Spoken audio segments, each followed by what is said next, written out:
Hello, and good evening to everybody.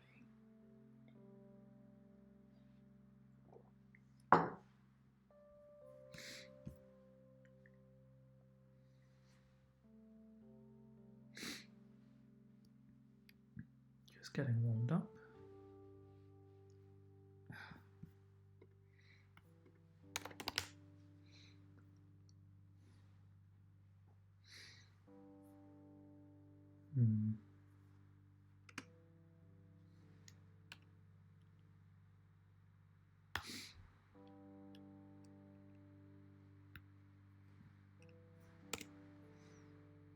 Made quite a bit of progress on the first day yesterday. I'm pretty happy with. I think that this is new. I didn't have it looking like this until lunchtime today, but it didn't take me too long. And I could probably put some fancy graphics in here, make it a bit nicer, but for the moment this will probably do. And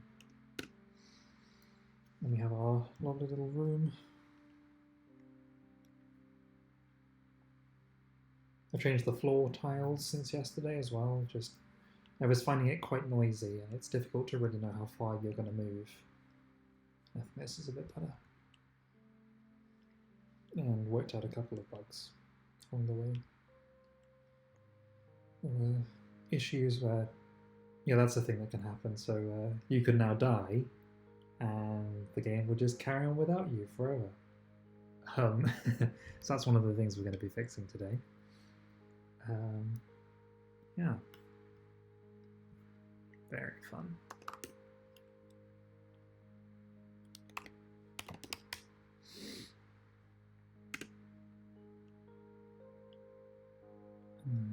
You can also pick up the card, and that should do something when it happens, so we need to do something about that. But that's not... Actually, that is the more pressing concern, although I kind of care about handling both cases, I suppose. And really I want to have this thing have nicer graphics. That little D is a placeholder. So yeah, I think I did also do a slight graphical overhaul to the character as well, just to fit the art style for the tiles a little better. I think it works pretty well. So yeah.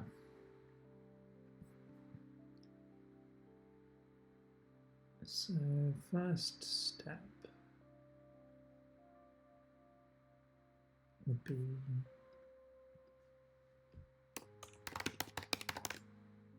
yeah, that's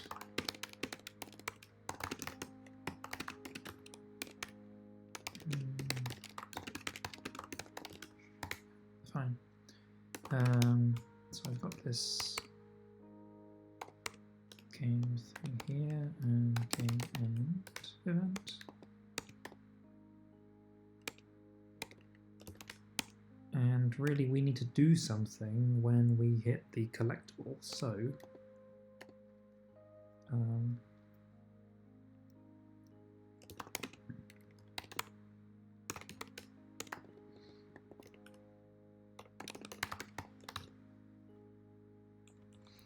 well, maybe we could use the notify callback.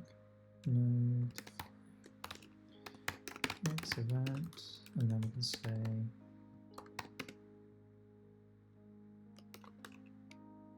if event is, well, we don't actually have a pickup event, I suppose, so that's part of the problem. Yeah, let's do it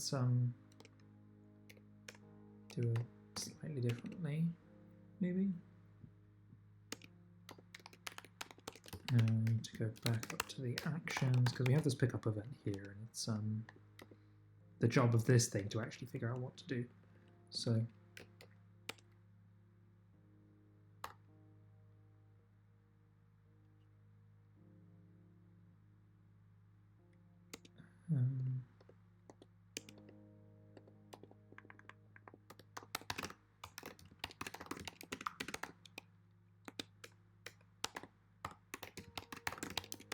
so it would be nice to know, like, if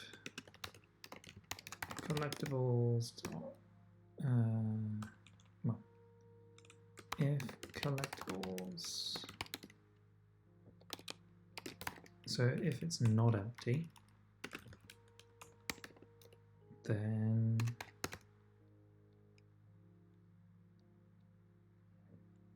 start event, start add, and we'd have like pickup event.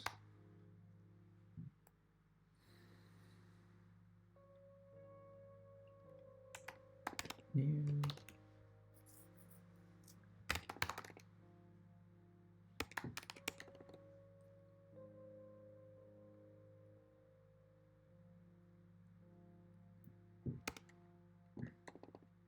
There's not really a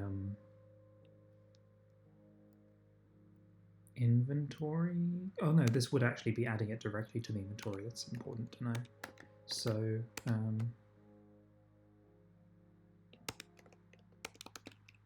we need to be like get item like that.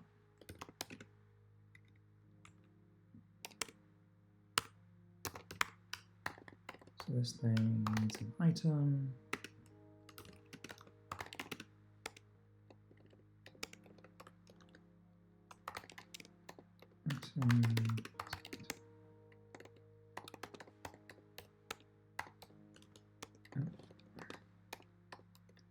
But this could also just be empty, I suppose.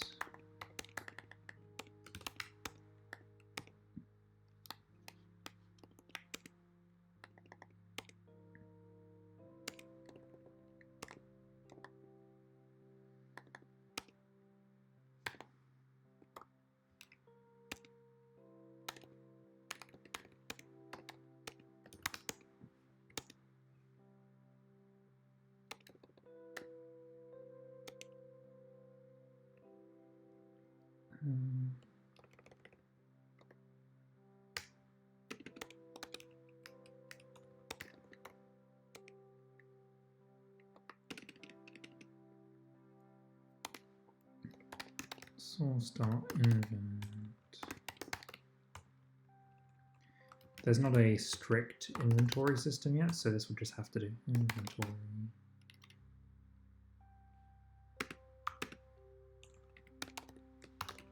Add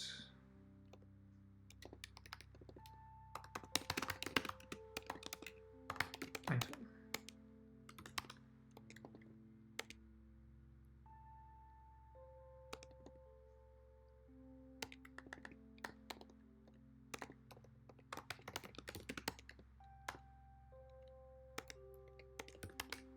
We'll have a to-do in there for that at the moment.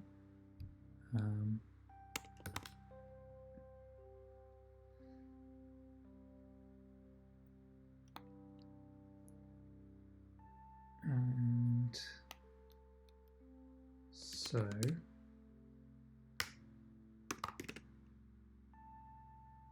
then we can be like and this inventory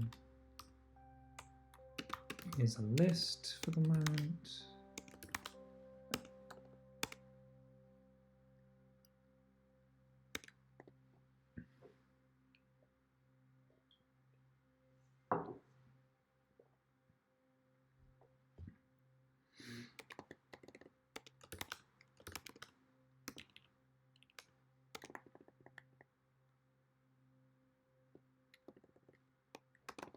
I'm not totally sold by the need for that.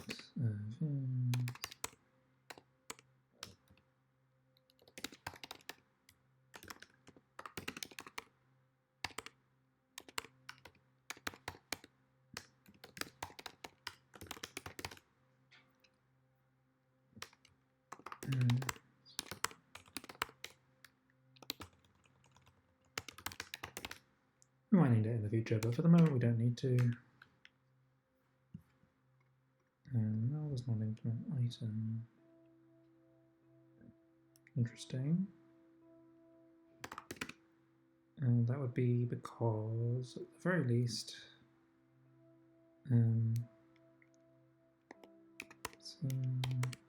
Start generator. Card dot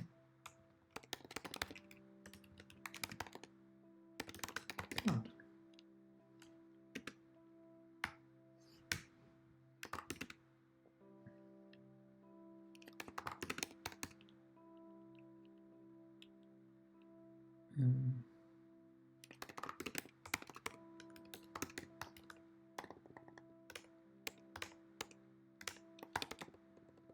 This is actually overly complicated because I can do entity delete.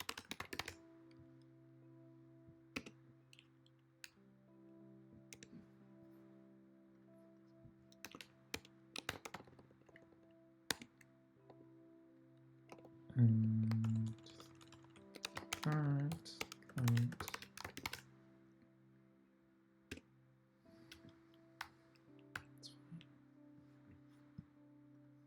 So I suppose I need a thing to be like, oh, what's in the inventory?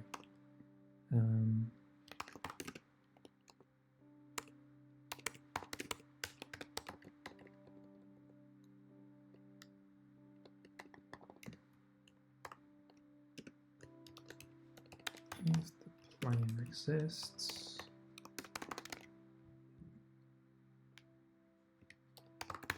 canvas.print.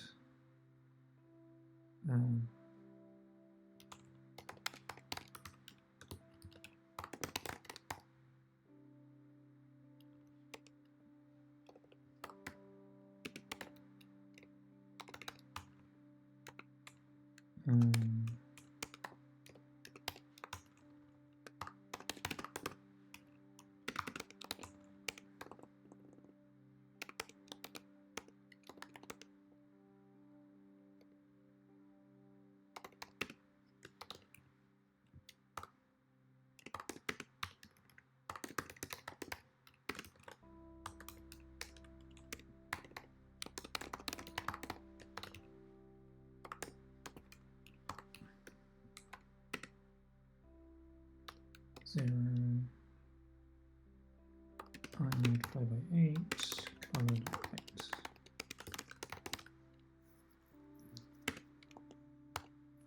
And there's a card. I don't think that this needs a special event to happen, generally. Although, that's not strictly true. We might want to do something specific. So we have this new bit of logic here, which plugs into the game loop that basically checks if the game has ended.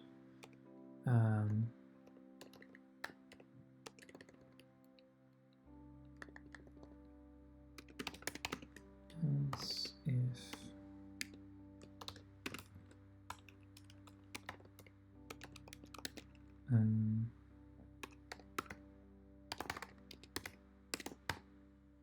so if any of these entity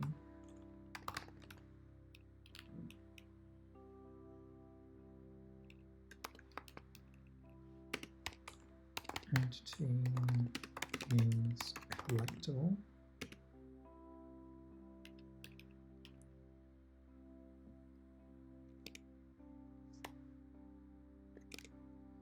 then this is true, that is true.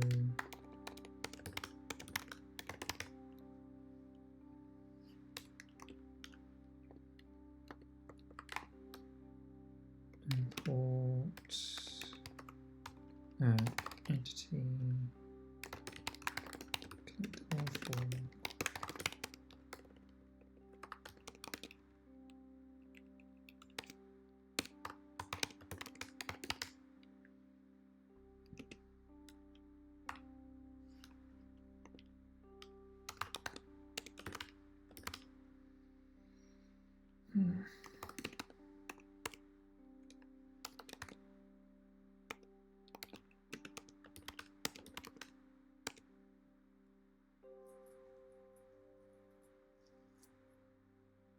that's odd.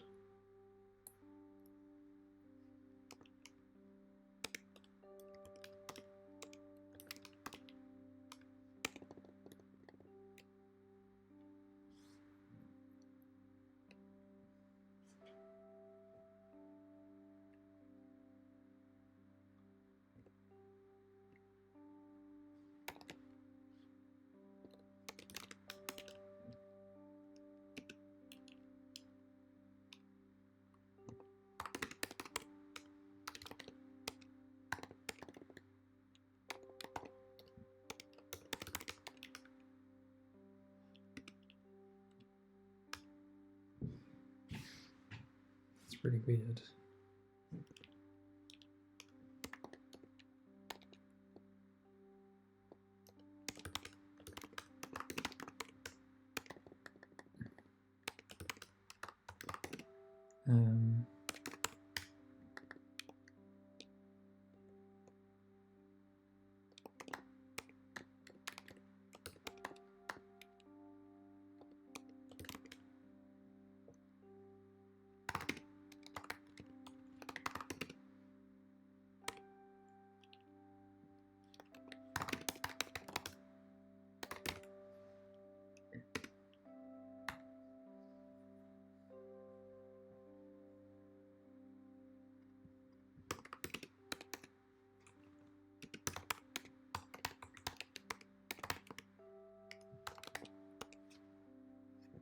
So it basically says, do the thing, but while doing the thing,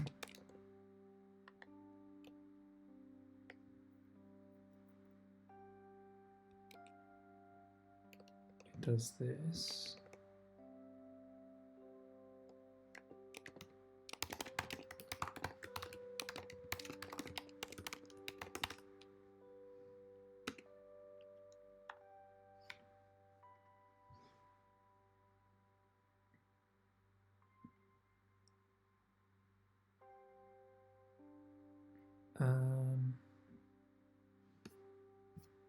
Maybe I've messed up something.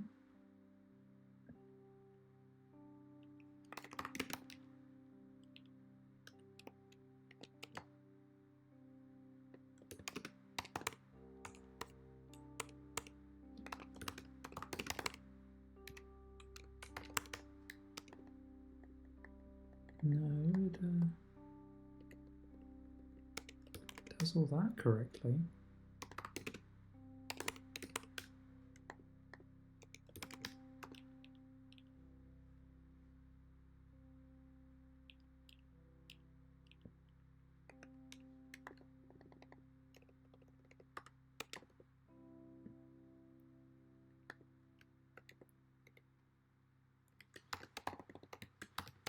Take that back out. Does it work?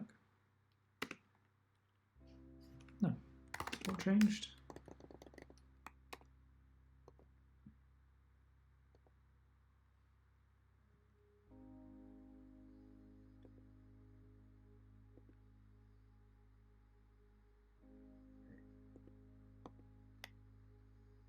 Genuinely nothing changed.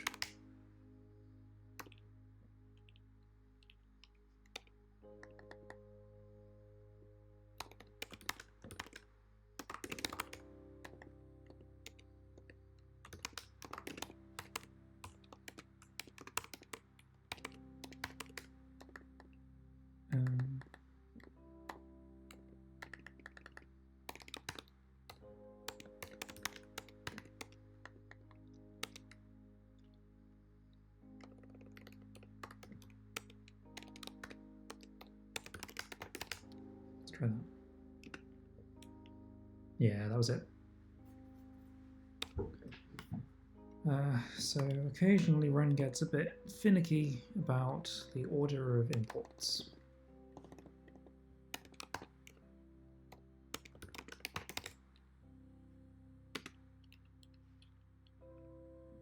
But that's sorted now.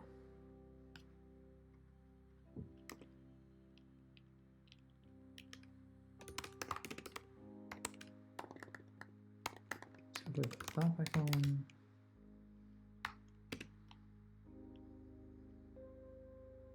And the game is won.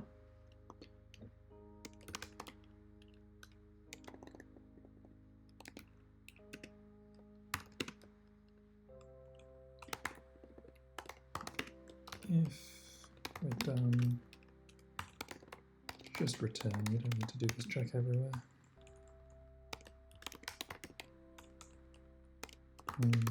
Really though, world.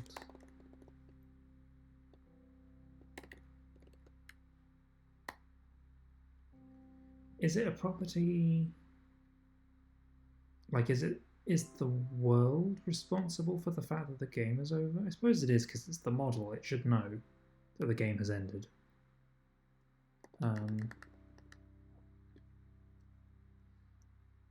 It should know.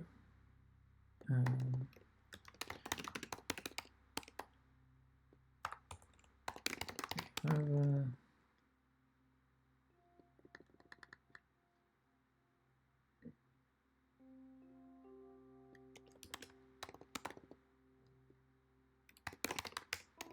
I guess that really this actually goes over here.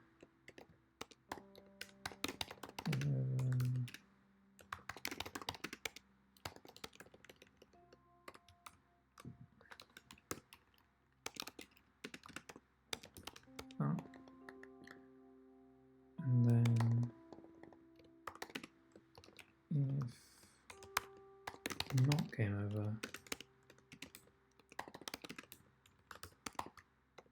and then we do stuff.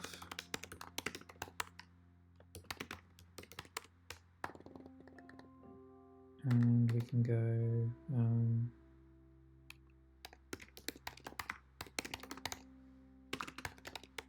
like that for both of these.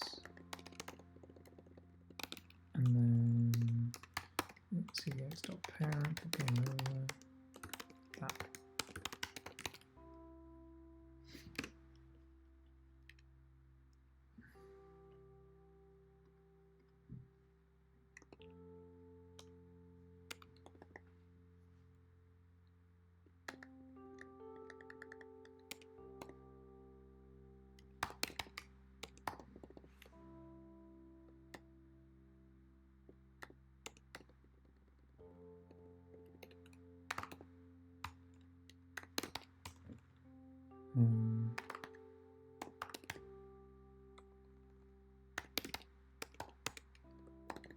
I guess that strictly speaking, setting this should have slightly more effects.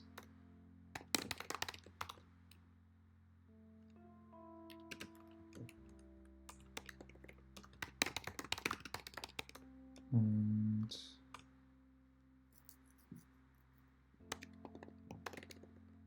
well, maybe it's more that this shouldn't be exactly where it is.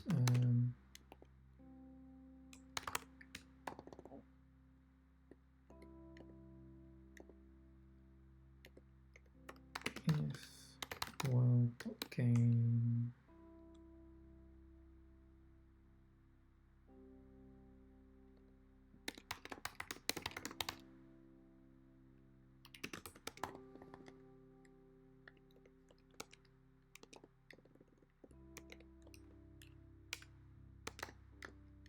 and return that, I think.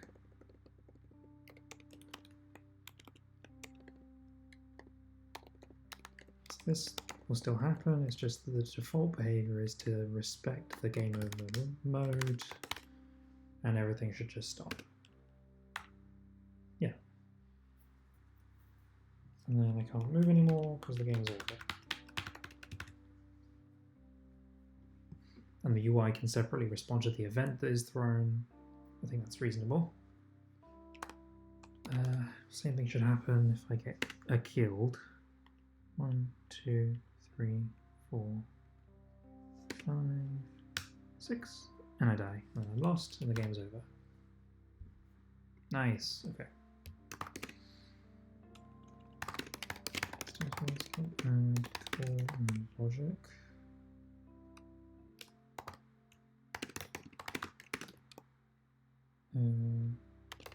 World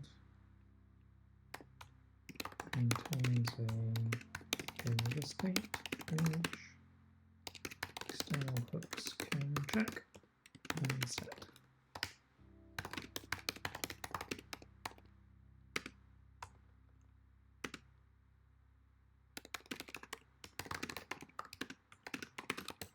Pickup action adds items to inventory.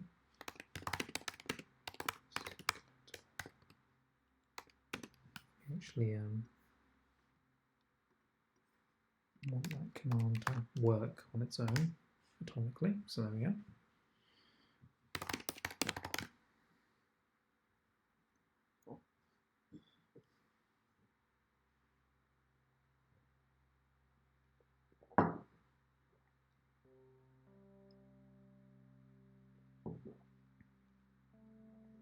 That's sharp.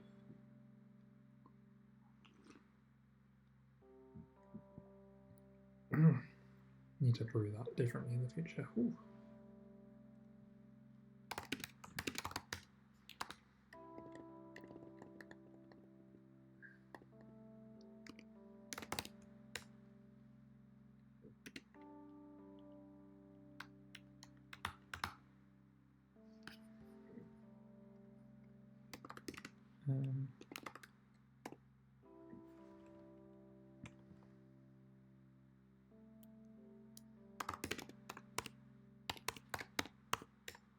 So now we need to be like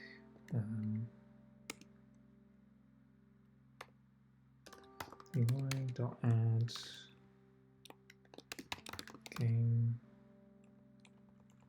and success message .new probably. I'm not sure what data that'll need yet, so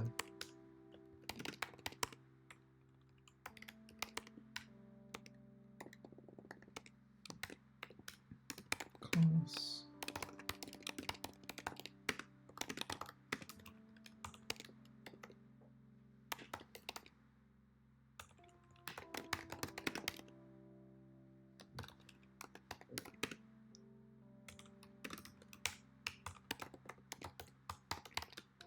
super ctx draw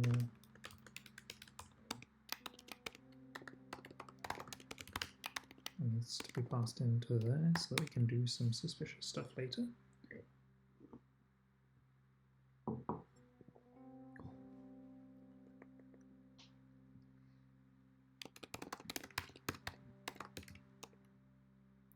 Canvas direct fill.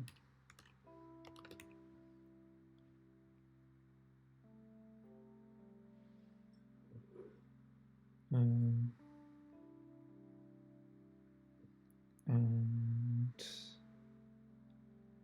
what do I want to be?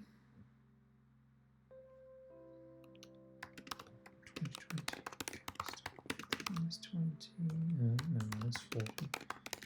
Canvas dot height minus 40, color dot purple, that'll be really bright.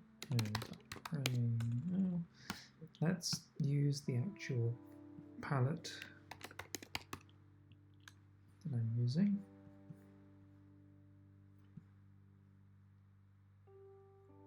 Probably this.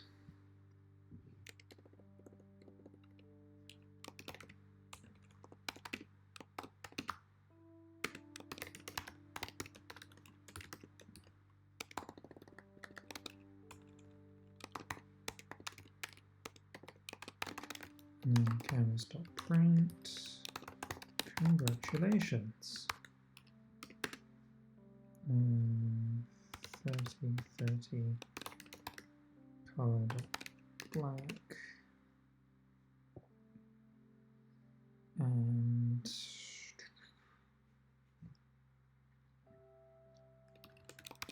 quiver for the font.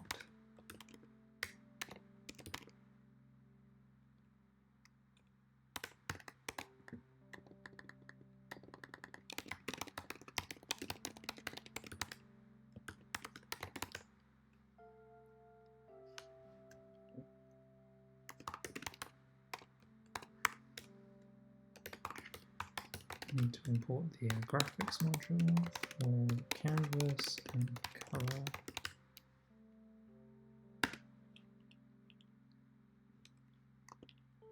Oh.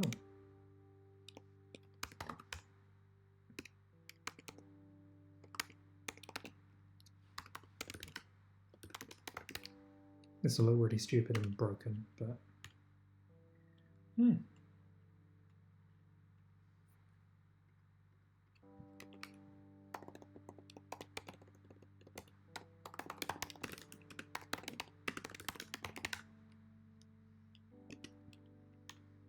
ta-da.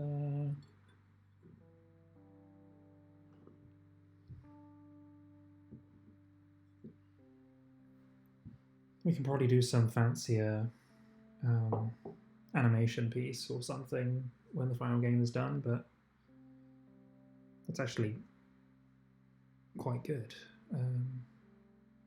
Although I kind of want it to look, it's not bad.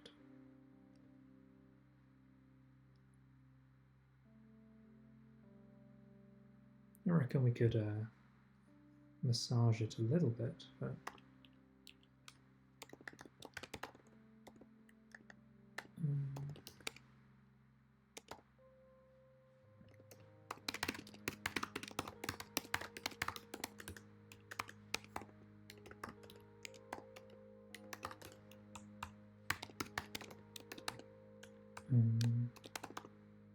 and it would be font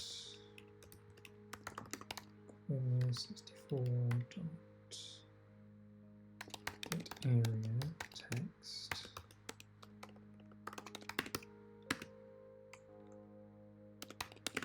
like that, and then it would be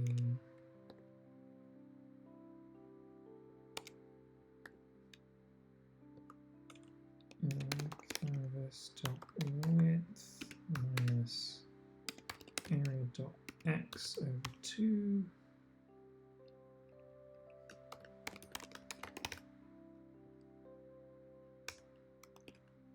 And that needs the font module, font class now. And it's centered. There we go.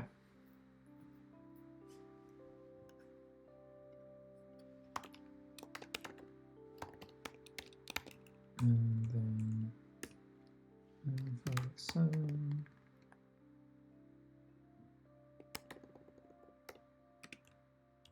And print centered text.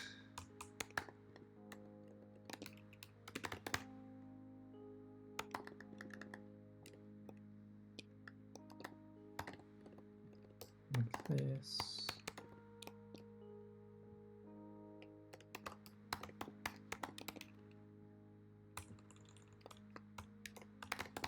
Like that. This will probably actually need a color as well.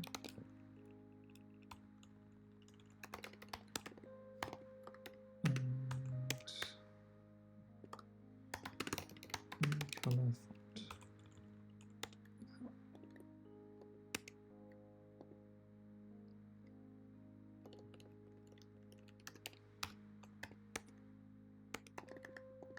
Because then we can do print centered text. That's actually redundant, so let's take that out. Text at 30.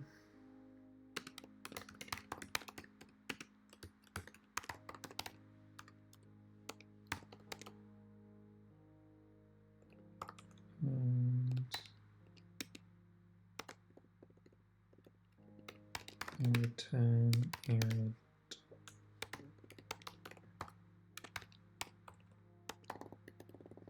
Like that.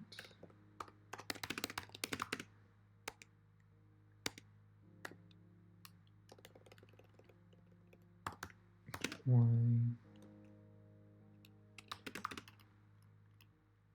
plus 40 for fun.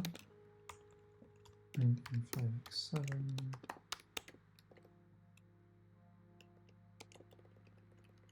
Because then this can be congratulations, like that. And we captured all the cards.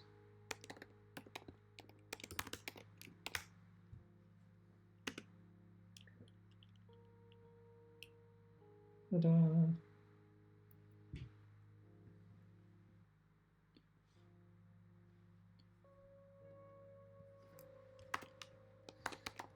And then we can go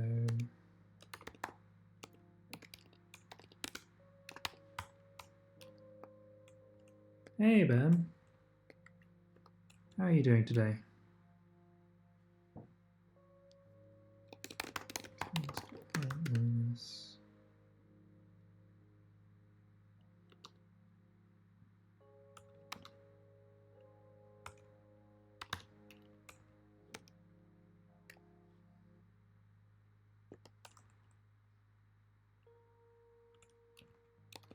Press start to play again.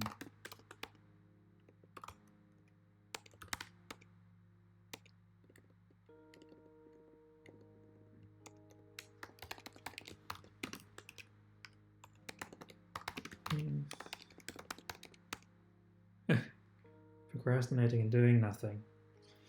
That is my life at the moment. It's a real problem when you have a multi-day jam, but you have to work in the middle of it. Because I'd much rather be doing this than working. So.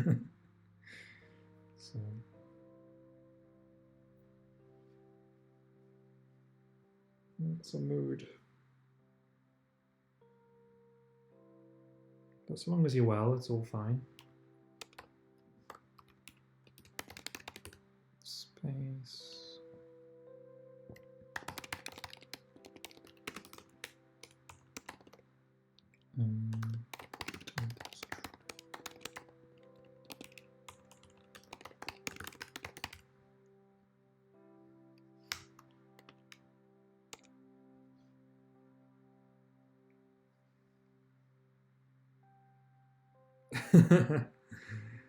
Yeah.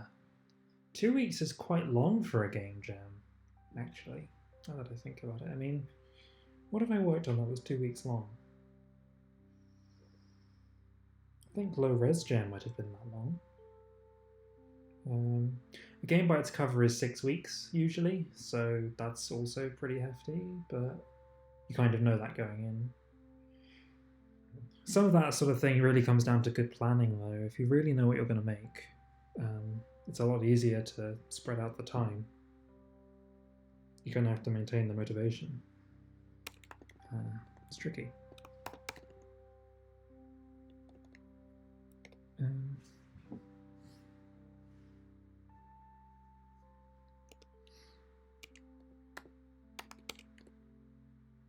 So what I want to do here is interesting because I need to do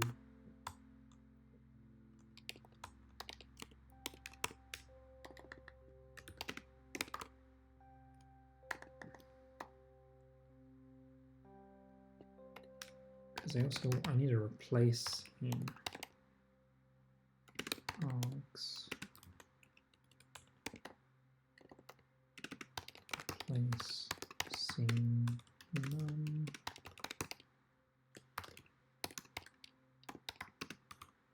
like that. Oh, there's no stack.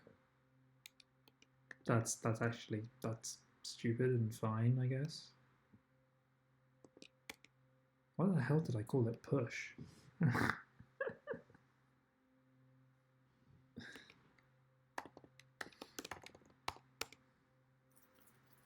So the way that 7DRL works is it's a 9 to 10 day span, and everyone participating picks a 7-day period within that gap. So my 7 days started on Sunday night, which means that I will finish on Sunday night. It's time zone dependent as well. You're not meant to submit outside of the, I think it was meant to be the 6th of March in your time zone to the 15th of March in your time zone, which is a bit unusual from how jams usually run. So it's interesting. But yeah, 7 days. I have days off Thursday, Friday this week, so I'm going to be working on this really hard to try and make something good. And I think I'll be streaming for most of the day on those days. As well as the weekend. Oh, that was not a good cup of coffee. Ugh.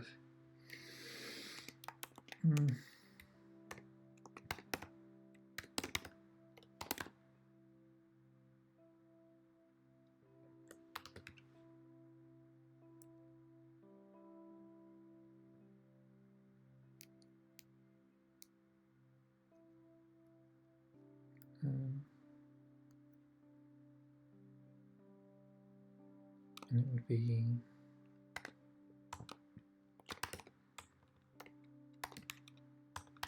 world scene,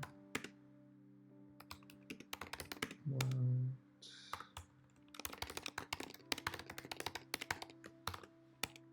like that.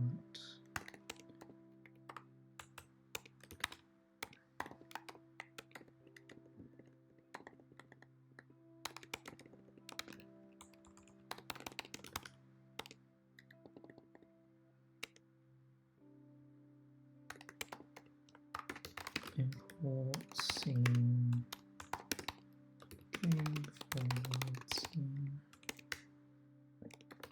and import generator for world generator.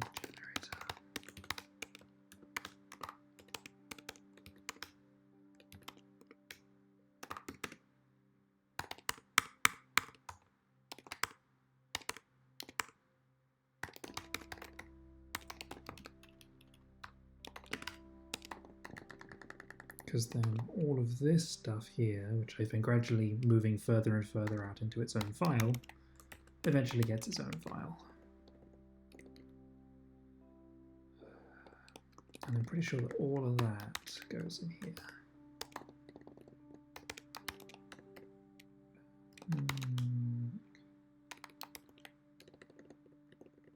That gets to go in there. Keyboard.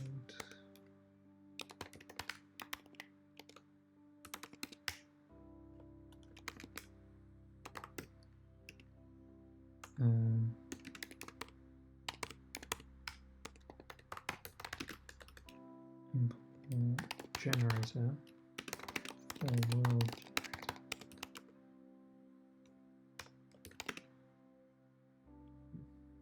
generator. Hello there. How are we all this evening anyway?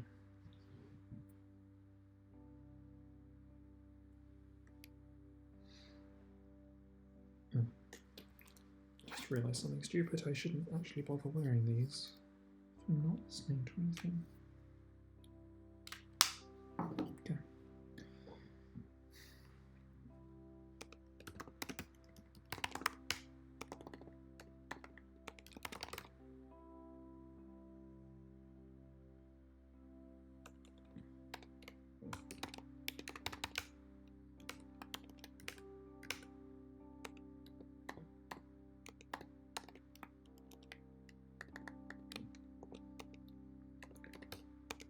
I just need to make sure that these end up in the right places.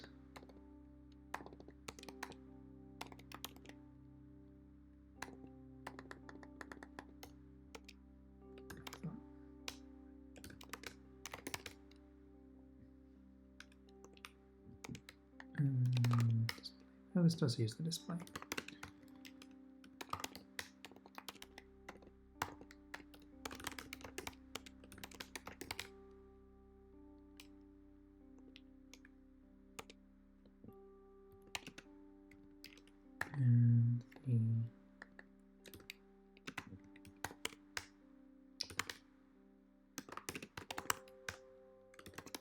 And this is scene start.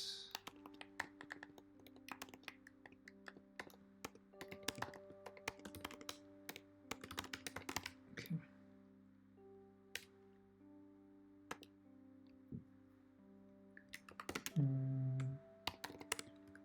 Effects, import input for keyboard.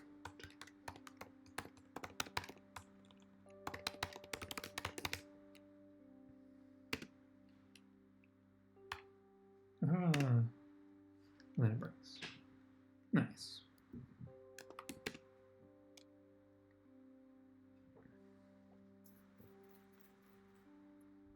Wonder why. Incoming 30.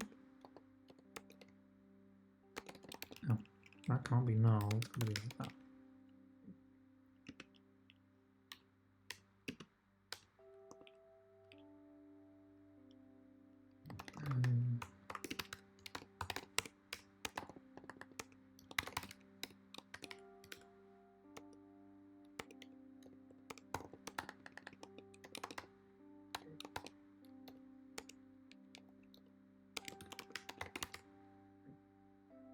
And the problem here is actually due to cyclical dependencies.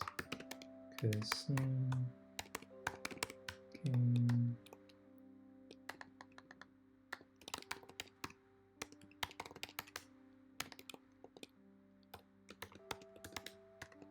needs to come after.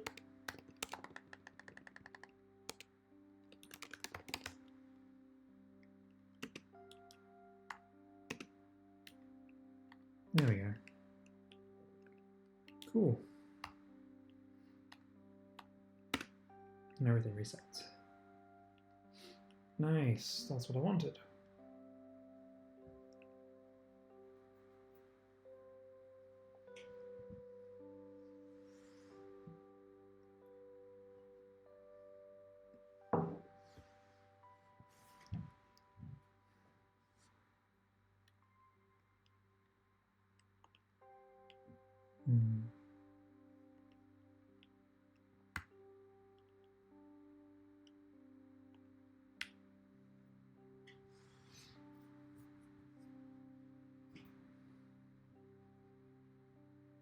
What next?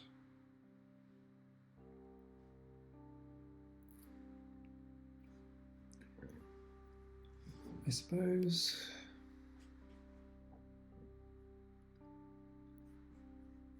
Well, let's check the document. A main screen and start room that allows you to enter the game.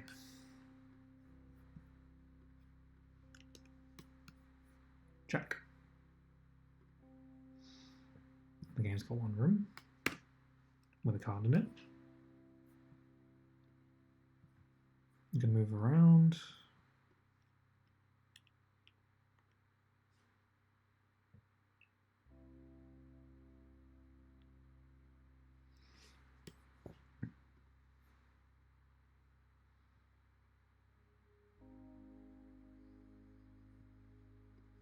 Collecting the card triggers the win screen.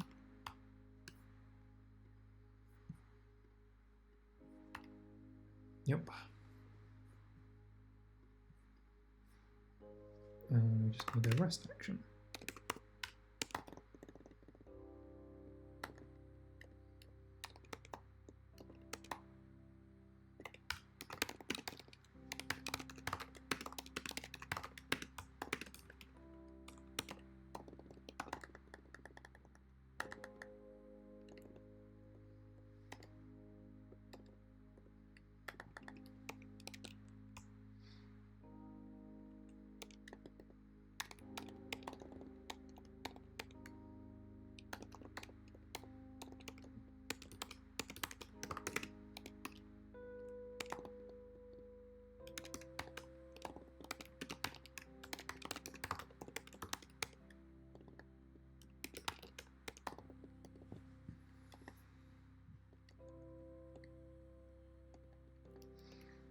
If input actions dot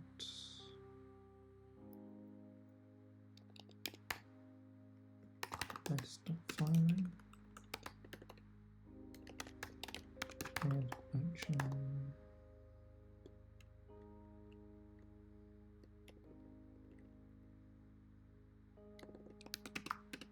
is equal to rest action dot new.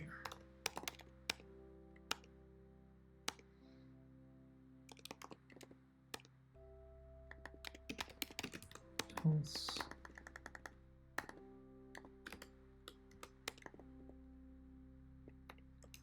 we'll move. Or at least try to.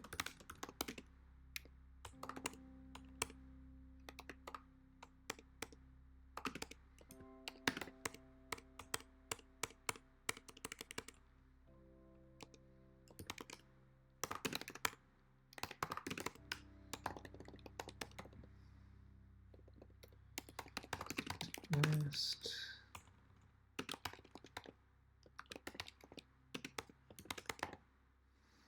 What's the rest key usually in roguelikes? Anyone know?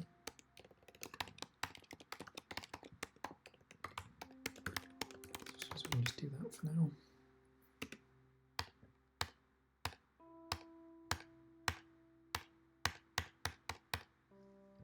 That works though.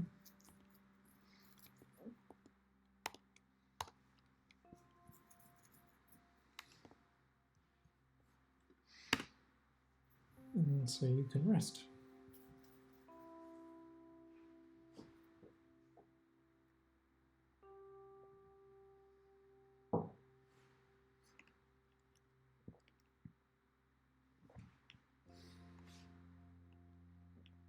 Win.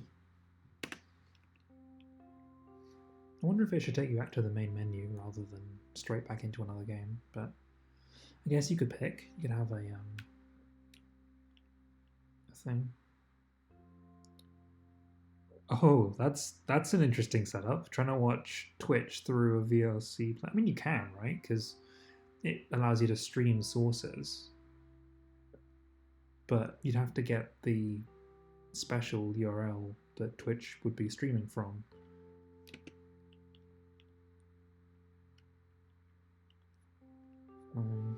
Rest. And I die. Oh, okay. Yeah, that's bad. Ooh, that was weird.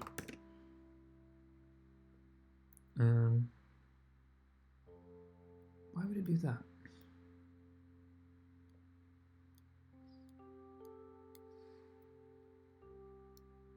Oh, I see. So it's not working. That's strange. It might have some strange DRM stuff on the Twitch stream, so maybe it's not a standard data channel or something. That'd be really annoying, but there we are. Okay, that was a tricky thing that I just spotted because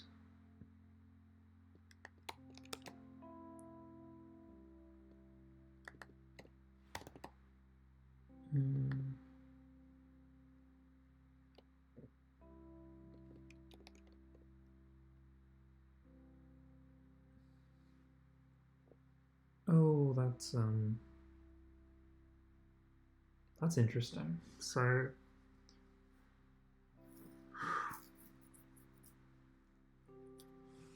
we've got actually two categories of UI stuff here. We've got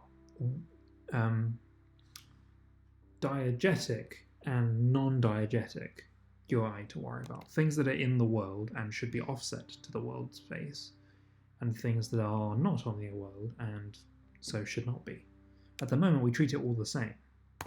So my UI here is a problem. Diegetic UI. It's going to cause all kinds of pain to me, I know it.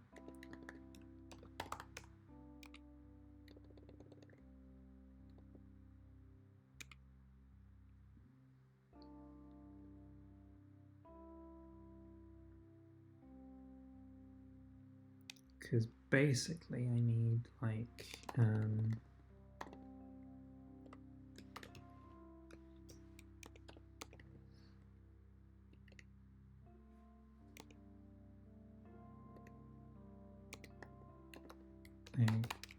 update all UI, which basically does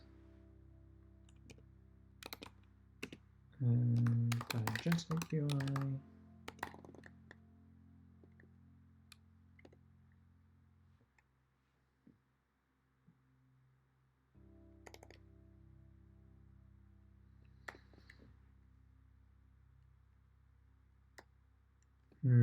Well, that leads to all kinds of problems.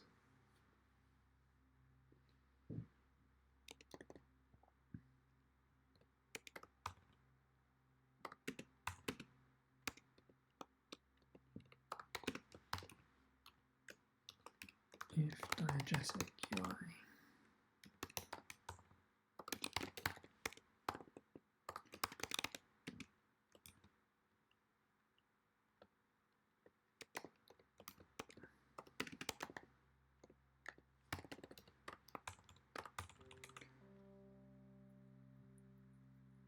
Then I suppose you process all the diegetic, like all the animations that are world-based animations. Would you want all of that at the same time?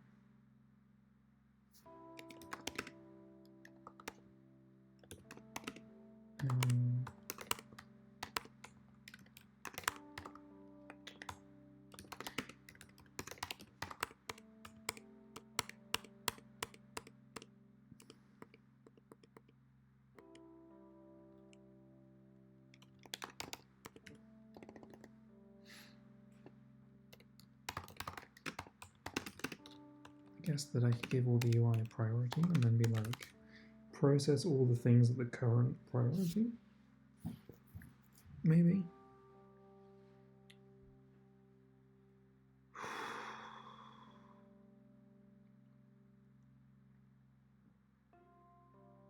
What do I think?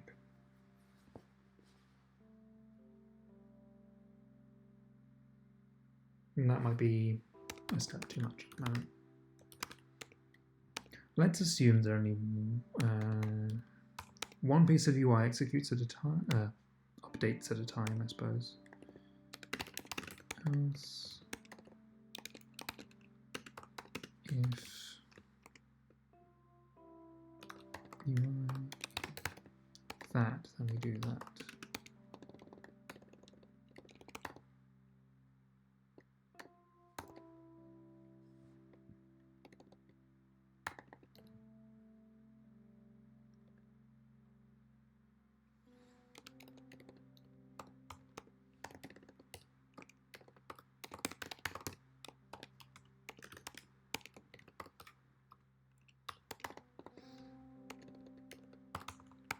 Like that.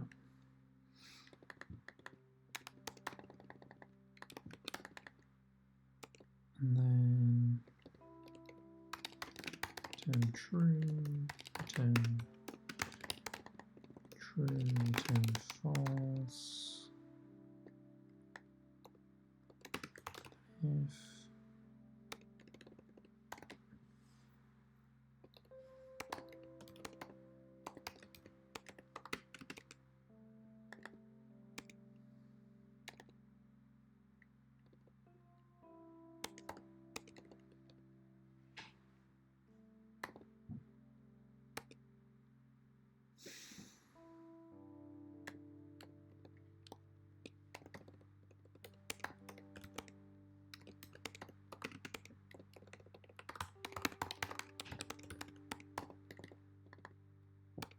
If that's horrendous, and I hate it. But we'll get there. We're getting there. Because then we go.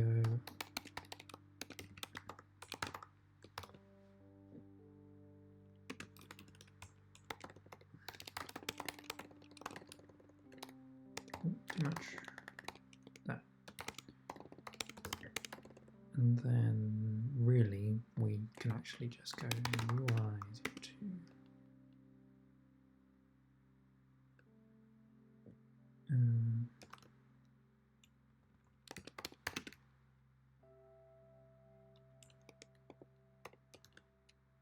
UI limited diegetic list.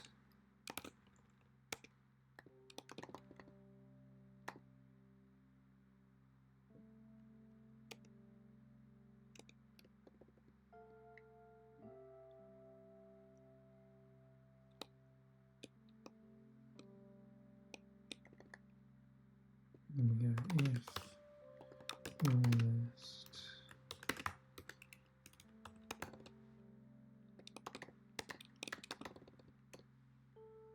and do this stuff.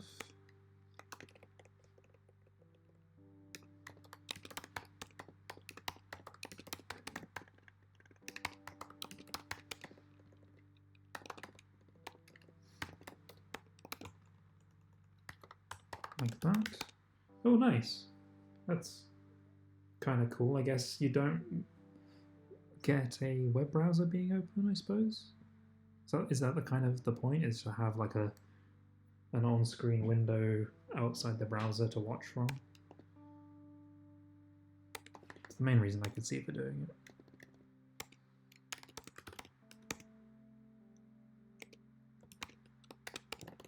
Okay.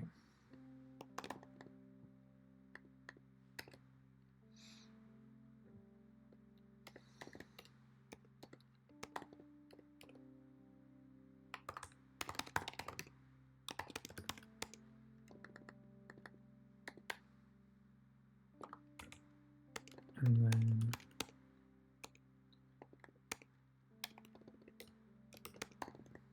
for that stuff.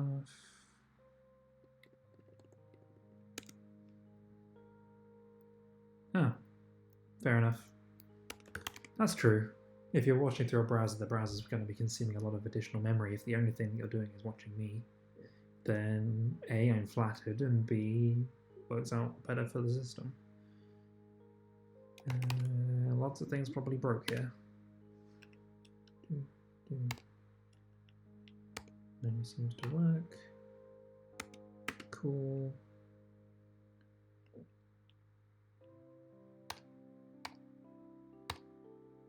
And I die, but that's fine. Okay, so that looks like it's done the job properly now.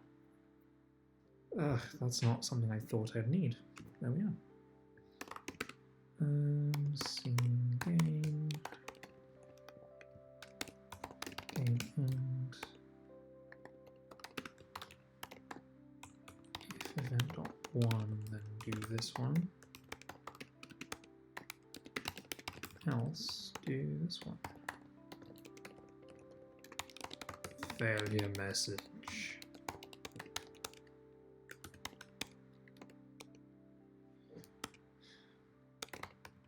To more context about cause of failure. Probably.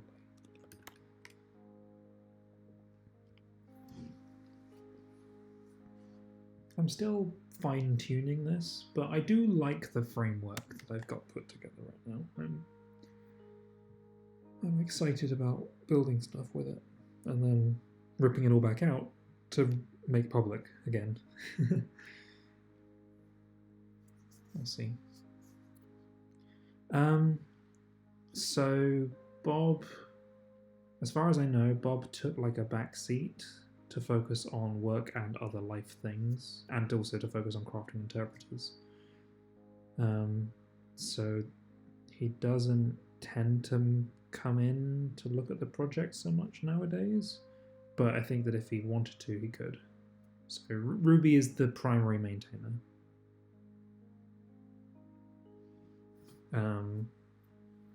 At least that's my understanding. There was I'm sure there was a blog post or something for an issue maybe in the repo that explains better, but I can't remember at the moment.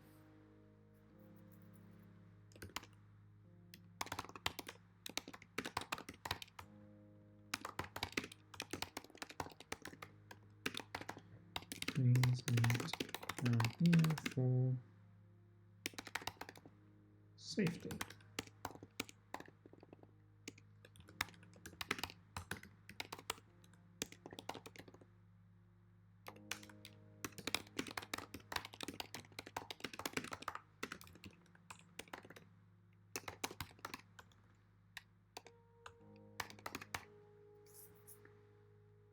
Construct.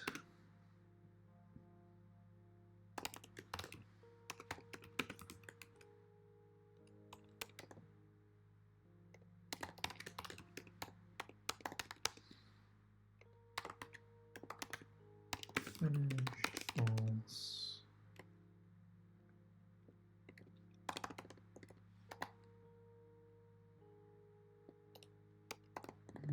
Take that again.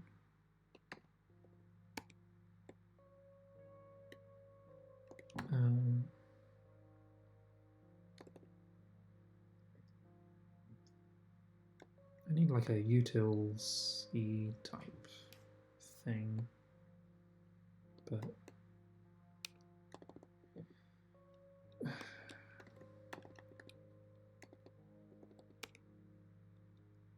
maybe I can shove this into the display class. Kind of works.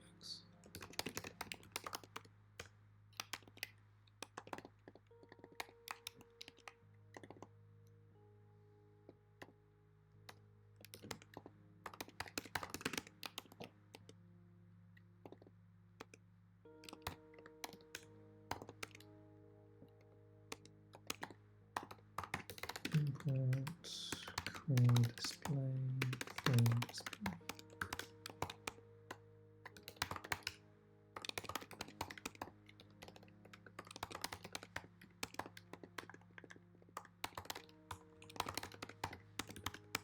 Like that.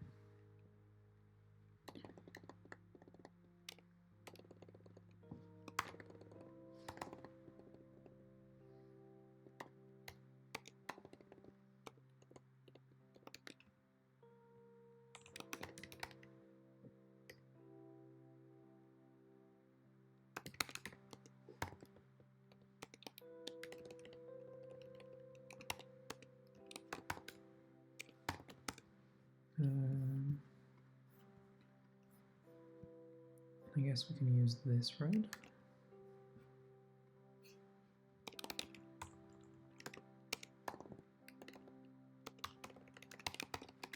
I need a full palette solution because this is sort of getting ridiculous.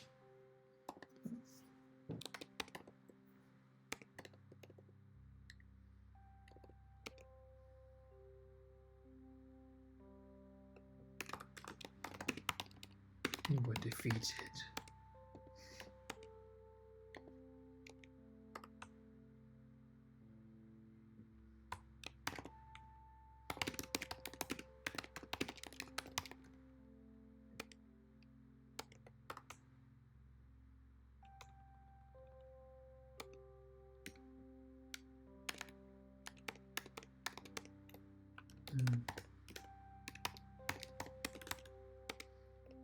Try again. And this time comes white. And this should be the red. And red.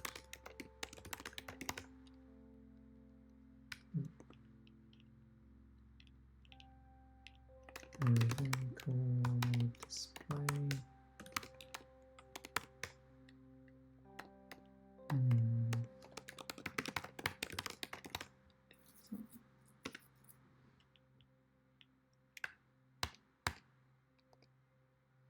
You were defeated.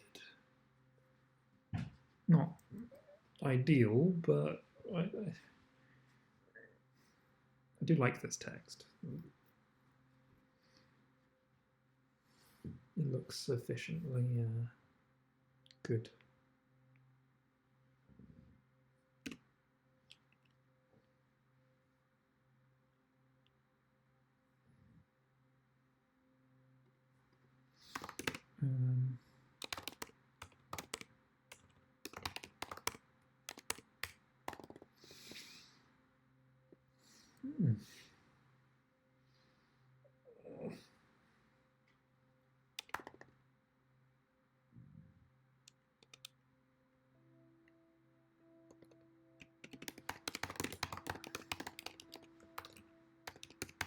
Next one.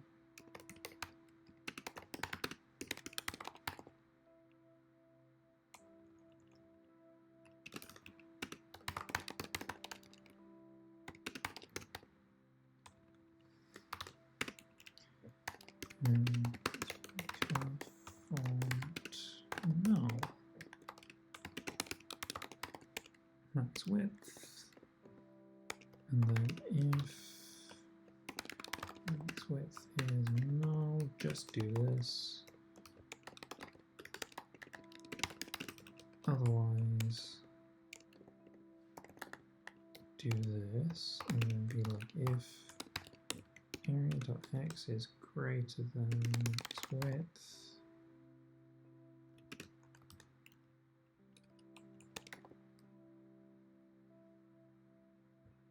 then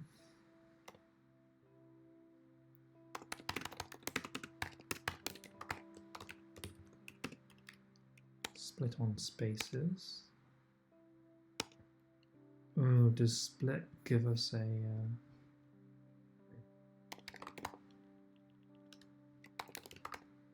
yes, it does return a list. Good.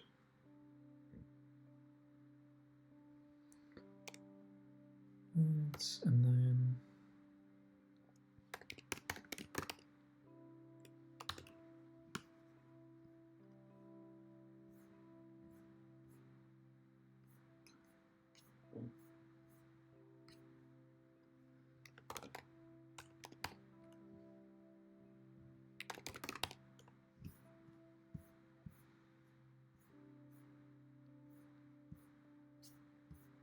it's neat that we have a swap thing there. That's cool.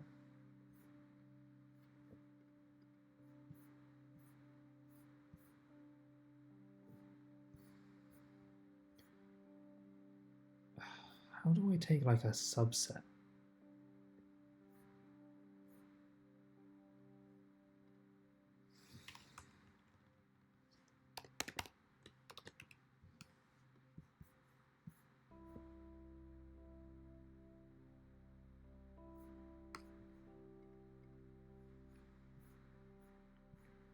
So I want to take like all but the last one.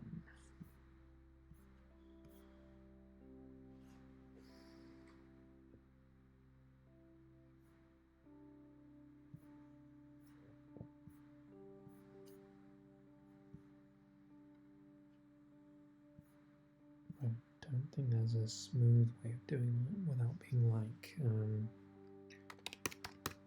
text.count -1.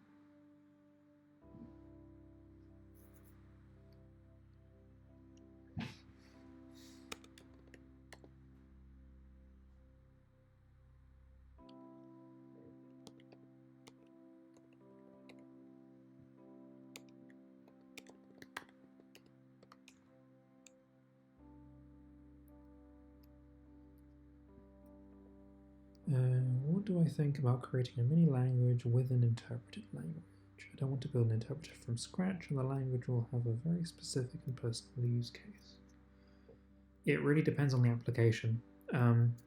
If you care about the performance of your mini interpreted language, I would not do it unless it is very small in scope, because interpreted languages are already inherently slow, so you have risks there for that.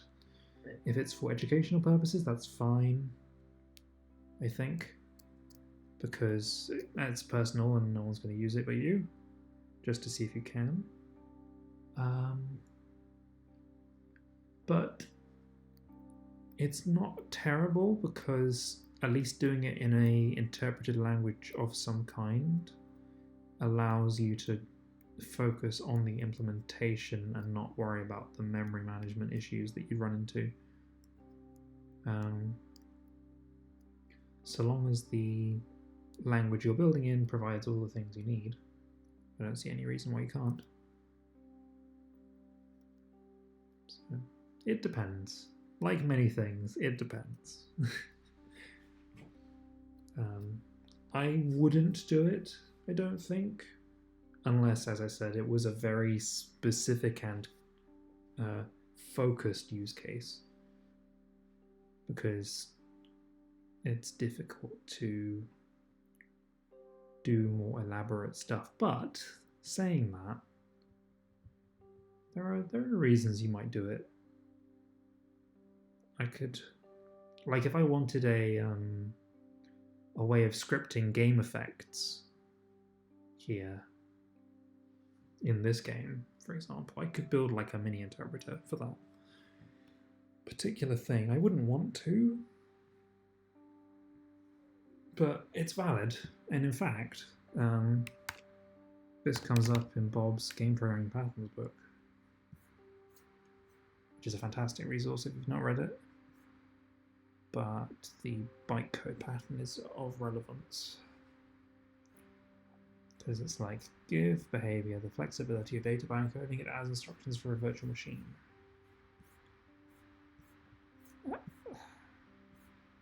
And lets you do a lot of interesting stuff.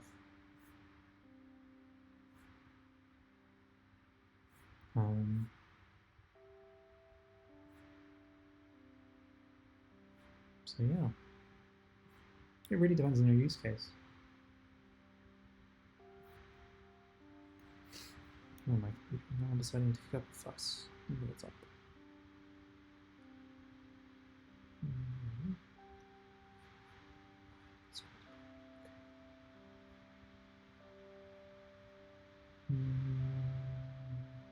Hopefully that answered the question in a way that made sense. Yeah, if it's educational, then go for it. No reason not to. I have written interpreter type things in Rem before, and it works fine. There's a couple of string handling stuff you might miss and have to implement yourself, but apart from that, no problem.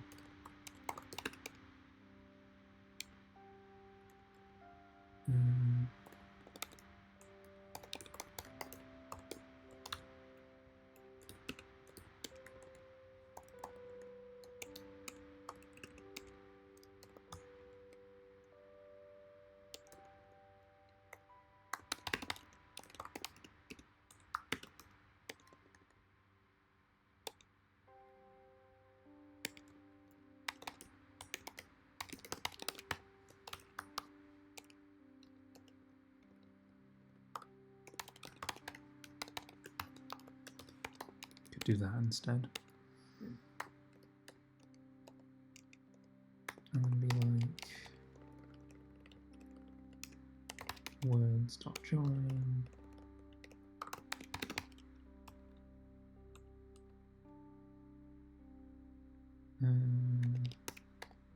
Text is now equal to that.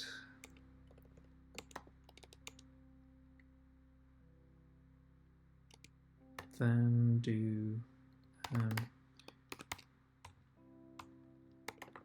the print as normal.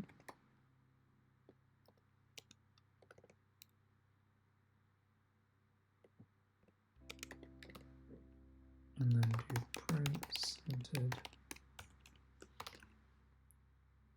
new line.join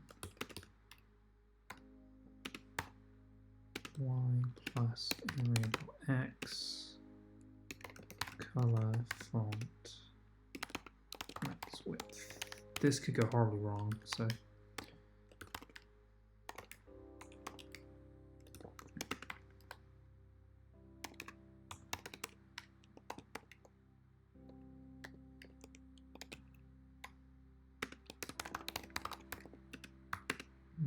-50.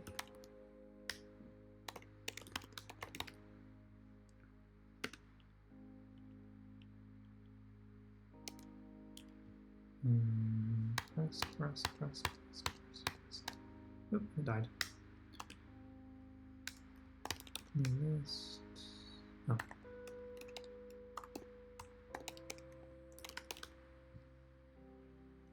I've dabbled a lot with different languages without actually becoming that great at any of them.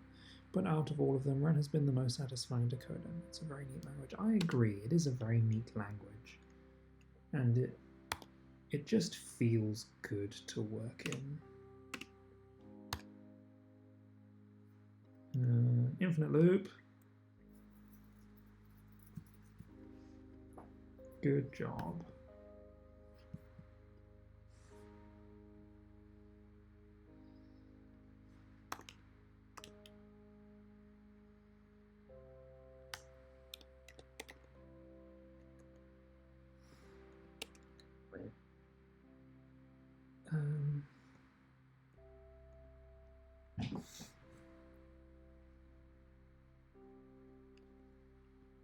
That makes sense though, because it calls this, which hits this, which hits this, which hits this forever.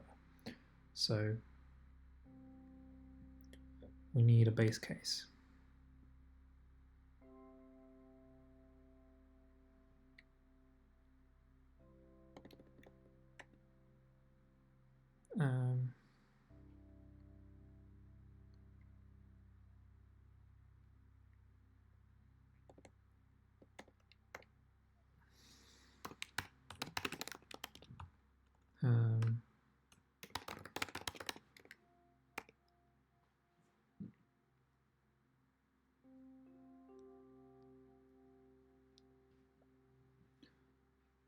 Are you asking what the actual game's mechanics / story are?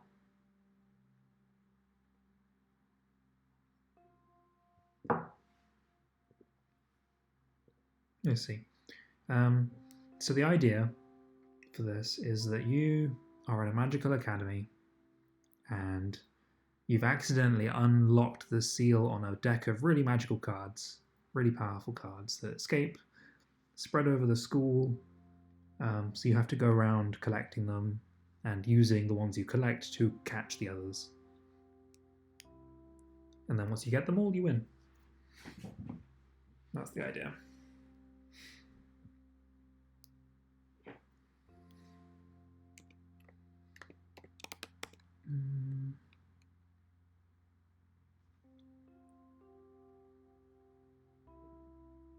But you have to fight the spirits within the cards in order to actually beat them.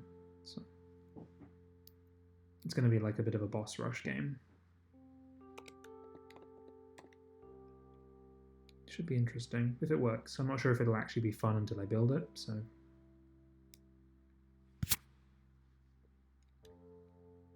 We'll see.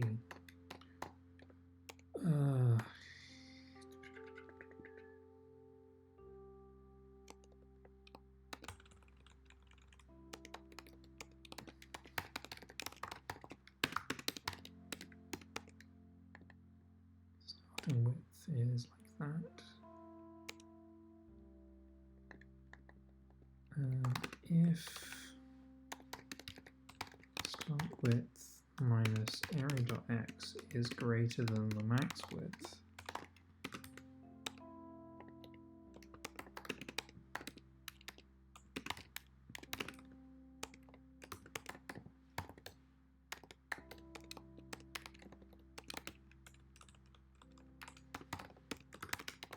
let's try that. This is ambitious, the trying to do this much sort of content. I mean, it worked, it just looks horrible. Why is that so far down?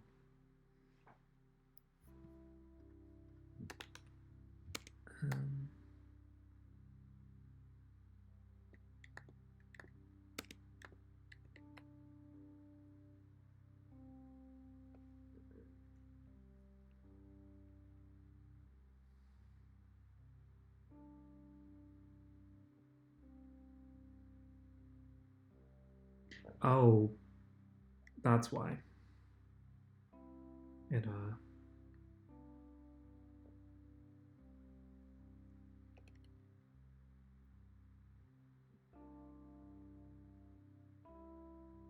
what is it? Oh yeah, that's why. It's not using the correct parameter there. There we go. Yeah. Yeah, we got there. We got there. Thank you. Oh, that's word wrapping.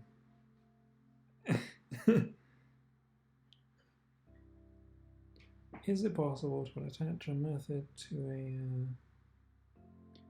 Not directly, no.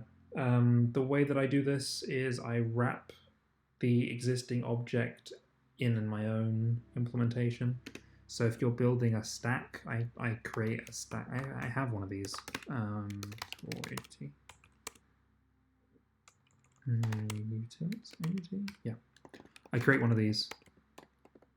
So I have a stack object, a stack class. It hosts a list, which I then basically create a special interface to.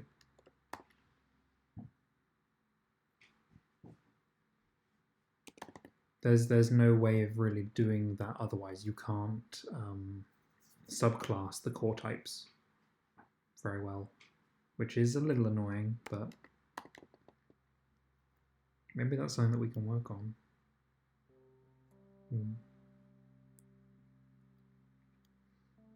Because they've got internal C state to worry about. They're basically, you treat them like foreign classes. You can't inherit from foreign classes either, because the inheritance can potentially cause problems, apparently. I don't fully understand why, but so for now at least we have to do that. I mean, you lose a minor performance thing because you have to bunny hop the method call through, but if you know, notice that means you can do stuff like pretty much everything in here, stacks and queues, in a way that is semantically makes a lot of sense. I wrote a priority queue here. It's a horrible thing. I hate it, but and then sets as well, which are similarly awful. Well, actually not so bad. The priority queue heap thing is much worse. And in theory, now that you have the priority queue, well, we have a sorting algorithm built in, so technically you could do away with it, but do away with this. But it would still be more efficient to do it this way, in theory. So anyway, I have those just in case.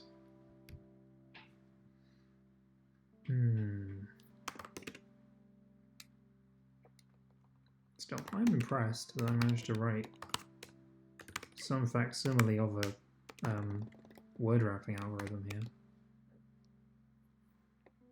I bet that if we threw some really challenging text at it, it would struggle though.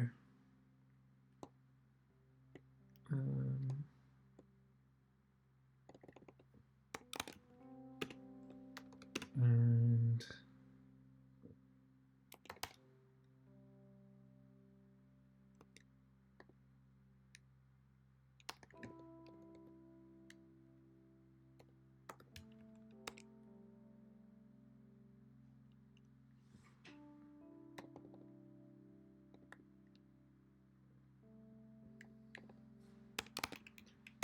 words.count is greater than 1.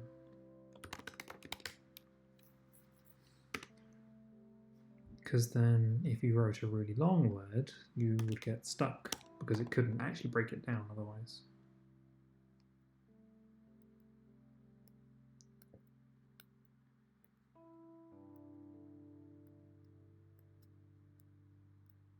Yeah, I'm not completely sure about the best way to approach that at the moment.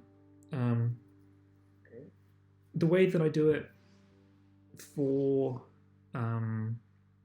well, the approach that we would probably take would look a lot like what we do for image transforms, where we basically pass a map of settings through rather than having a special object.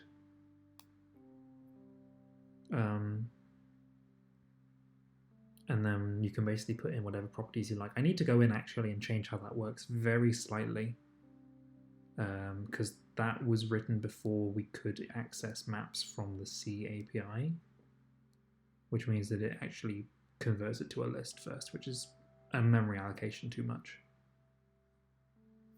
I might do that on stream maybe, although probably not today.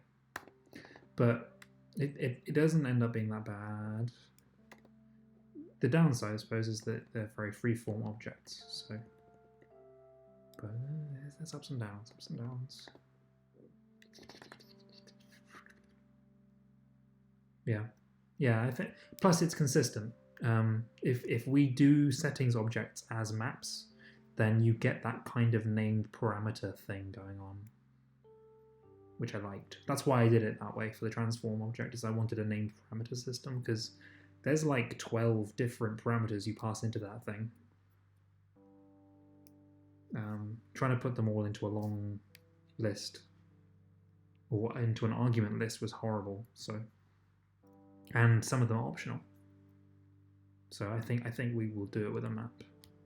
You just need to specify what can be in that map and what matters, and that's why I sort of imagined it as an object, but or as a class specifically. Effects, please, because I want to do a really stupid thing real quick.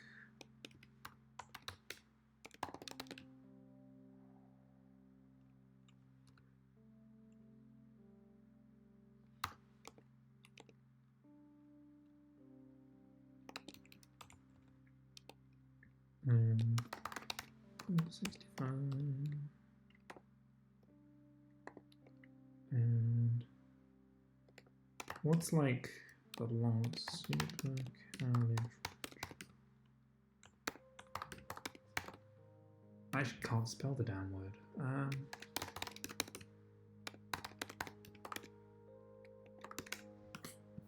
Here we go.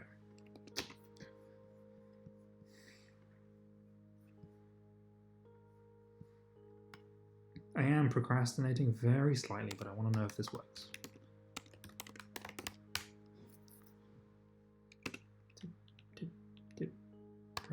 Pressed. Hey, it didn't crash, so that works. Surprising that it didn't crash. I would have thought it would.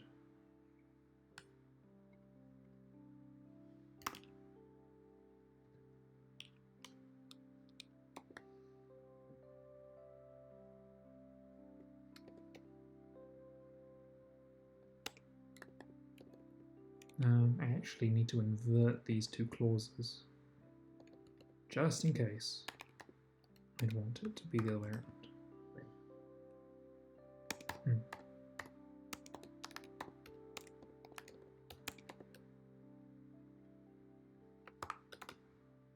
So if we're less than or equal to the max width, or we've only got one word,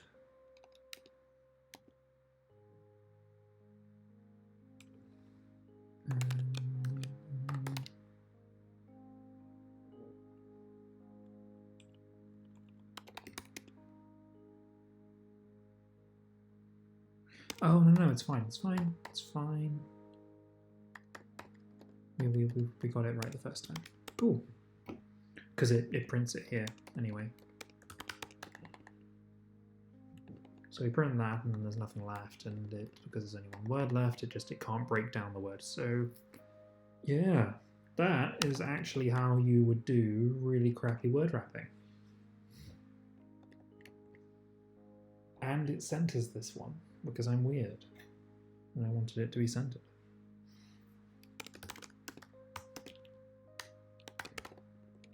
Damn. Exactly. And that is the philosophy of Dome. I can make it, it's crappy, but it's functional. But this is what I mean, is it's providing just being able to do the font get area thing allows you to do everything else that we needed to do, or we wanted to do, about text, basically. It's just that was missing. So there was no way to do it. Now it can be done, it might just not be the best way to do it. Best efforts. Okay. So just make sure I didn't like totally ruin this thing. Come over here, rest of it, rest of it, rest of it. You were defeated. And then you start and try again. So yeah, this is basically a card after it's been defeated, and then you pick it up, and then all the cards are gone, so you get congratulations. And then you start again. It's like the easiest game in the world, right? Bam.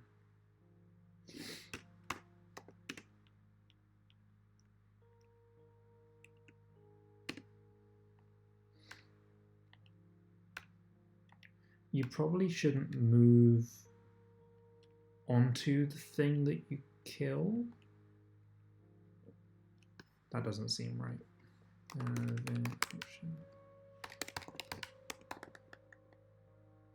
So yeah, I'm not sure what's up with that.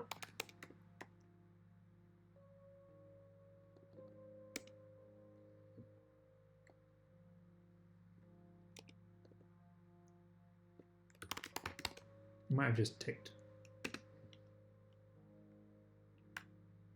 Yeah, it's I guess because there's no animation there, it's not waiting long enough for that to like do something. But there we go.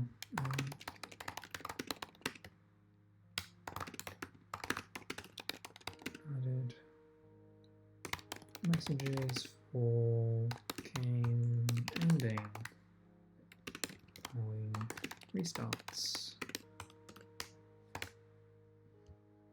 Nice. So, main menu, one room with a card in it. You can move around, you can win, you can take a rest action. Stage 1 complete. That took a while. We actually also got into some of stage 2 here, so we're actually not doing that badly because actually we actually did all of stage 2. That's pretty good. But I'd like to polish it a bit more, since there needs to be an actual enemy to fight that looks like an enemy and not a D. But that was these 2 stages of my rigorously iterative approach to developing this game.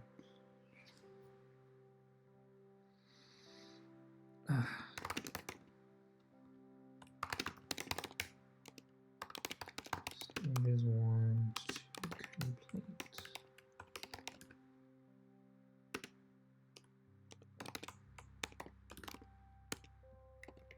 I never really do git commits like that, where you can. Like, I never really look in the log too much in that style. I need to do that again. I tried to start getting the habit of making like really meaningful git commit messages, and I just lost interest after a while. I should try and do that more. I'm sure there's a period in Dome's git commit history where there's like really good, really detailed commit messages, and it's bookended on both sides by useless ones. Oh well. Right. I want to have a quick look here. So I've got this tile map of cool sprites, some of which I'm using straight off, some of which I'm modifying a bit. I will obviously credit the creator though, because I'm still using their work.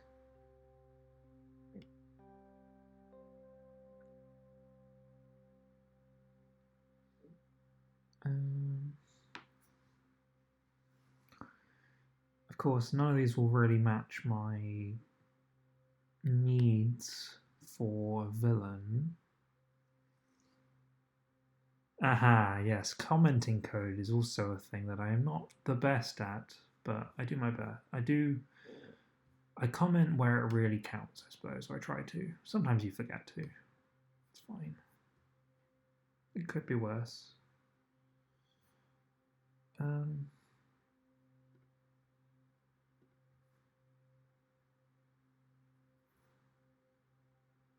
Oh, I know what we can do for a first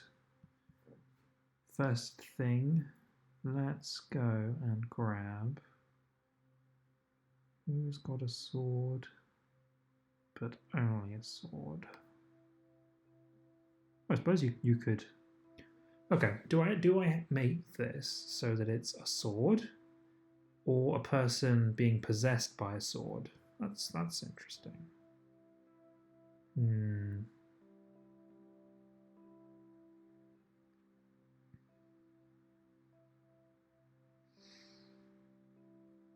I guess having like this guy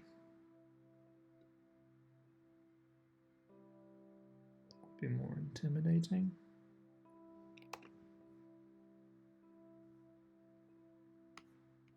Because if it's just a sword on its own, it might look like a thing to pick up, and it might not be clear that it's trying to kill you.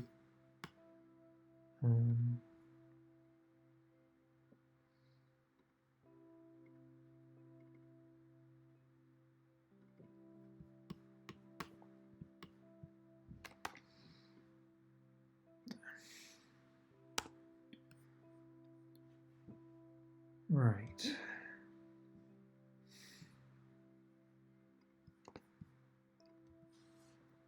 I actually don't want the shield though, so that's a bit awkward.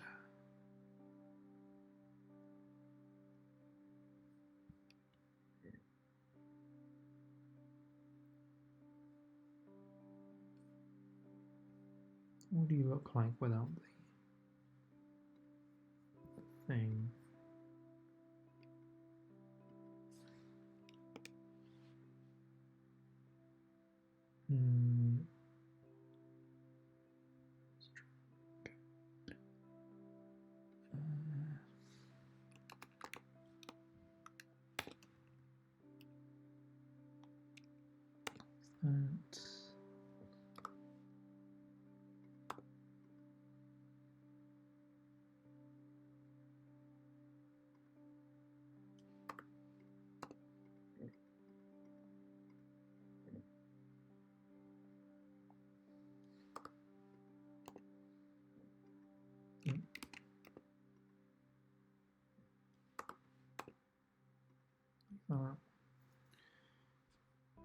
And then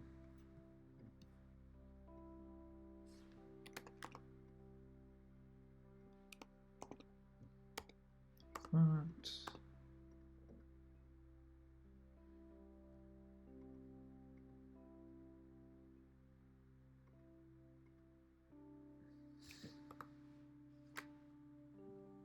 And we'll probably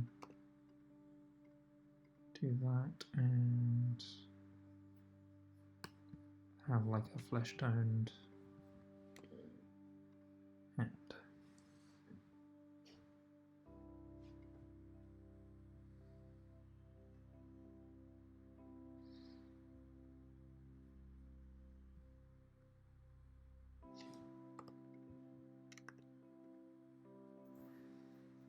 That looks so weird.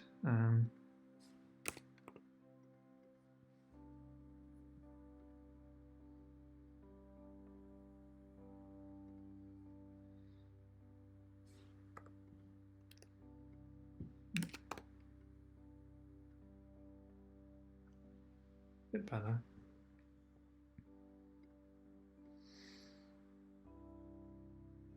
And then we can kind of start going for a bit of a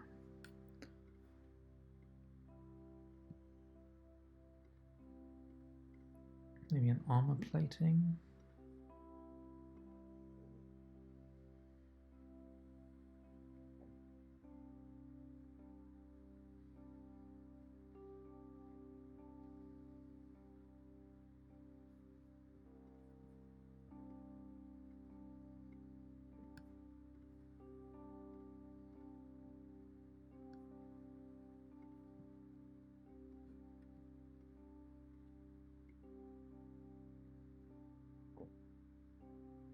They need like a better sword though, like they need like a beefy sword. But actually representing that at this scale would be much harder, so maybe not.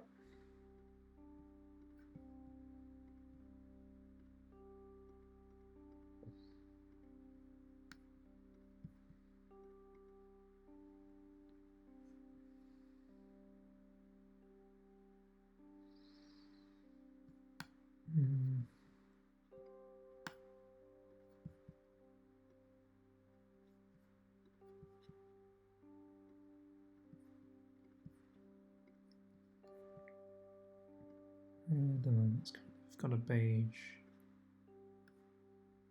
handle.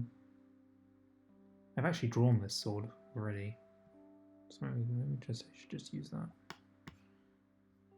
Oh, that needs to be re-exported later.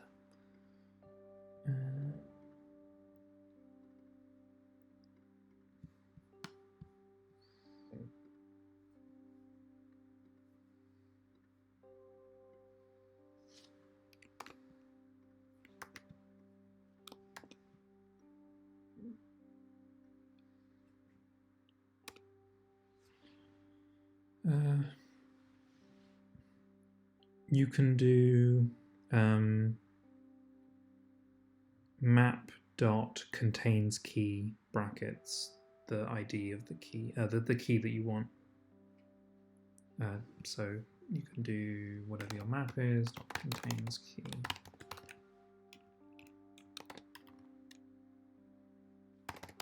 Like that. And that'll tell you if there's any entry, even if it's null. You can also just do map your key. Yeah. There is a difference between doing it between these two ways, because this one will say whether there's any entry. This will give you the entry, but if it's null, then your Boolean check or whatever will fail. So you have to be aware of the difference.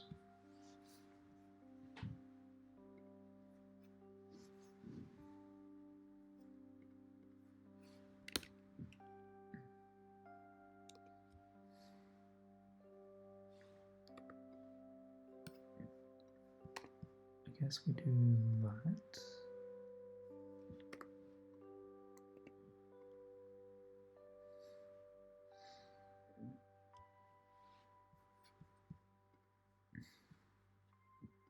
And then soften it very slightly because that's too aggressive.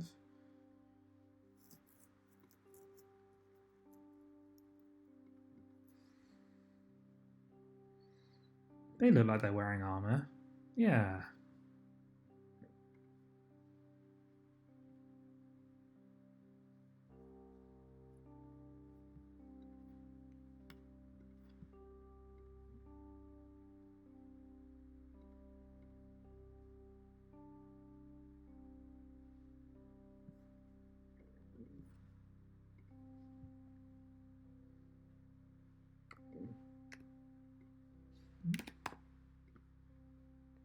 I do enjoy this kind of pixel art though. It's nice. Yeah. Of course, you can't just have one. Oh, the hand is wrong. There.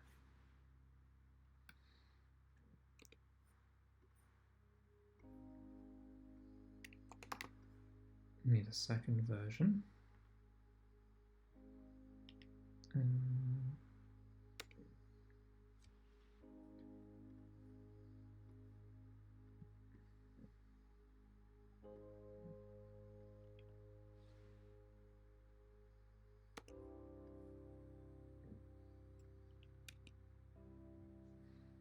Like that.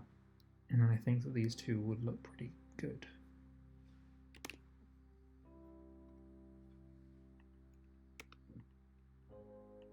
But I do have to swap these two around.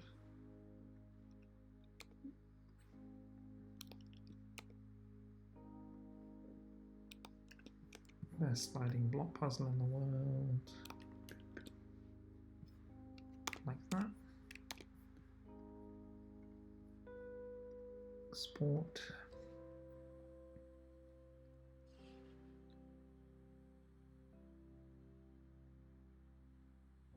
I guess the alternative would be just to have him bobbing his head, but not sure if I want to do that.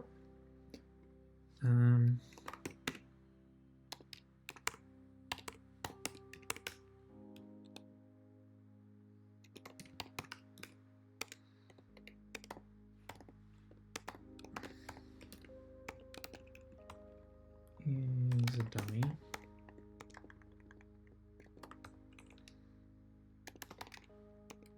Sword. We just do the XY, but we make this the F. Like that.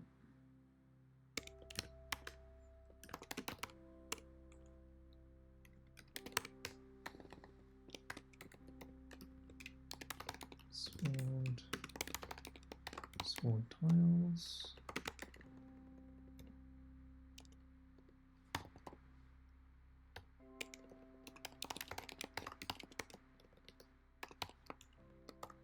Which one is that? It would be 8 and 9.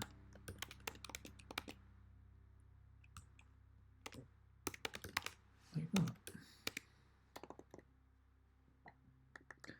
I really do need to make this stuff data-driven. It would be much easier than having it all built into the code, but it'll have to wait.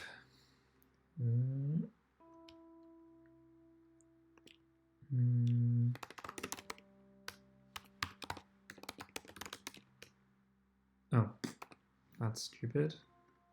That definitely won't work because I can't really render the list inside the list.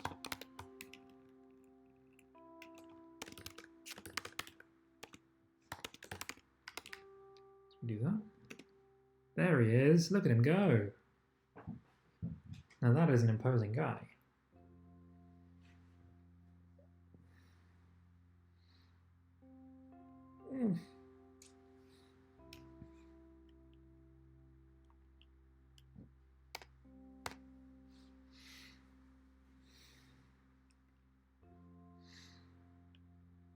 He is vanquished.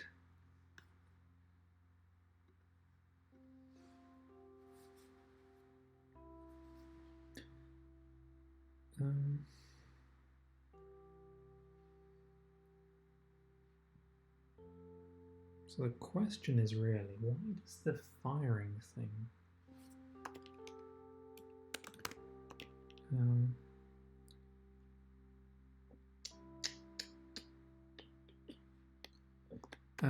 I guess it would still.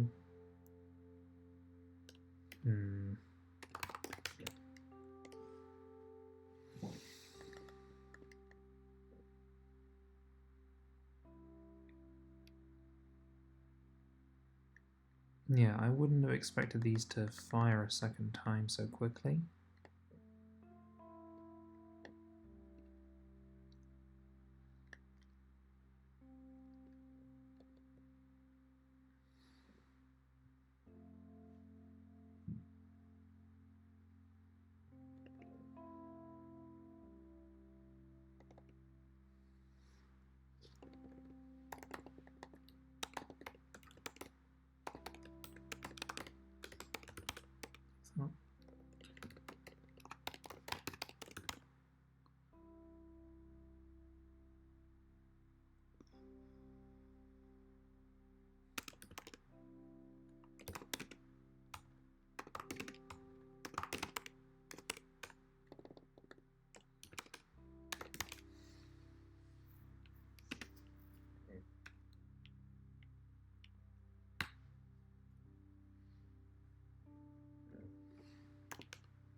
inspiring that straight away.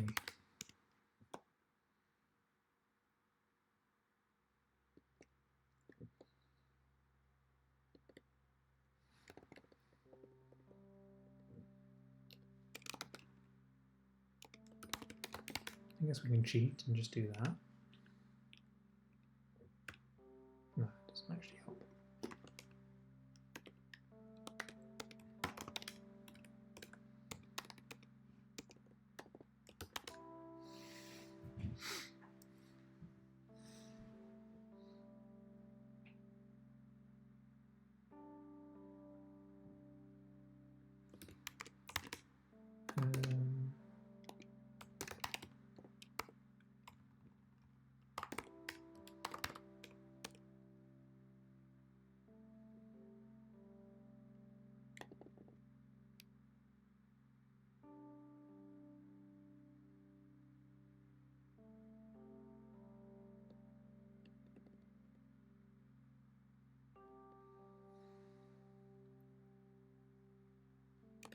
That's really strange.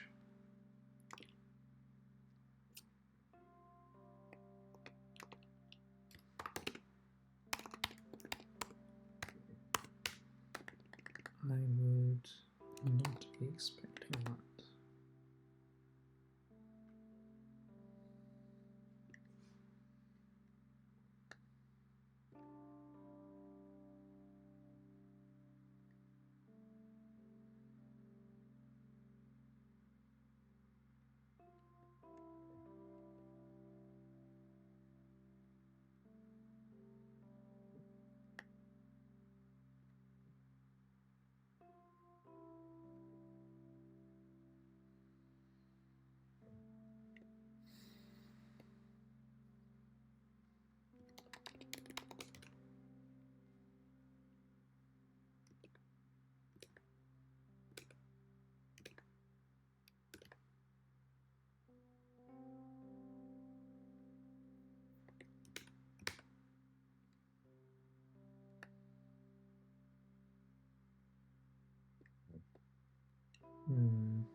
I guess you could say that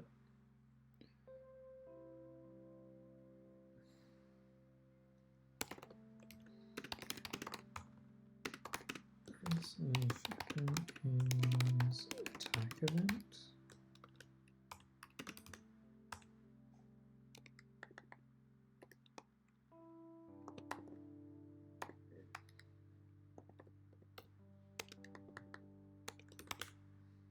Like that.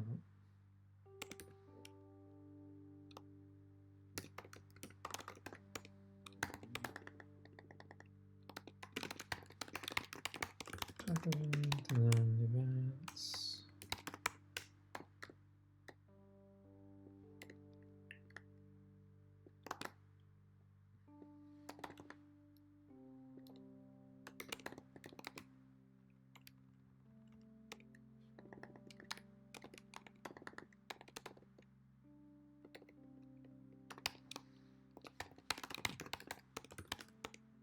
Like that.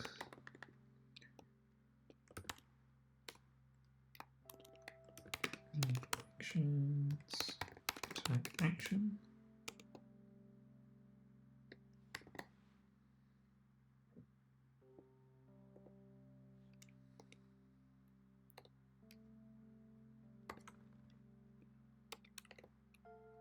Then we go attack event, source.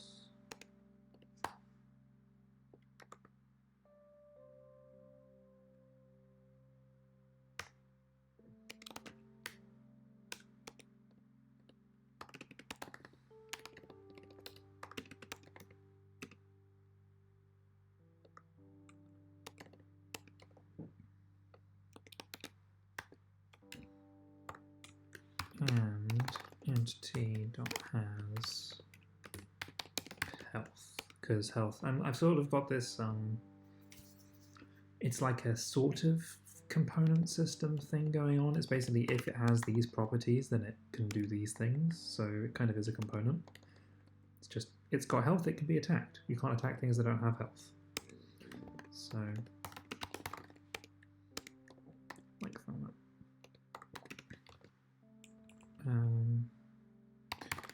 Entity health is equal to entity. It does for the Terminator. So you can do a 1, 2, 3 B, and that'll be A to B minus 1. And then you can do a B to get B inclusive. But it doesn't. You always have the start the same.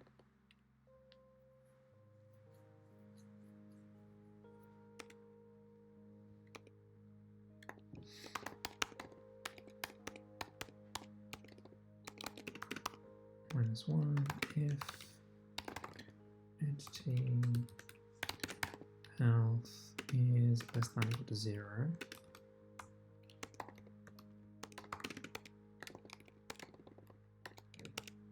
And to incorporate attacker's statistics.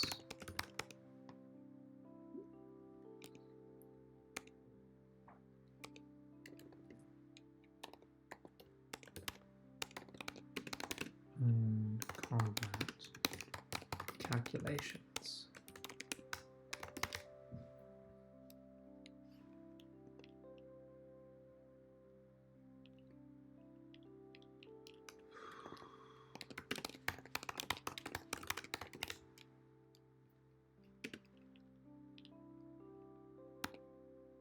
That's better.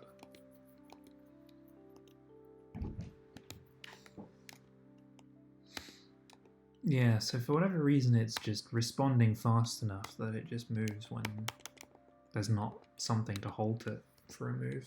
That's not ideal, but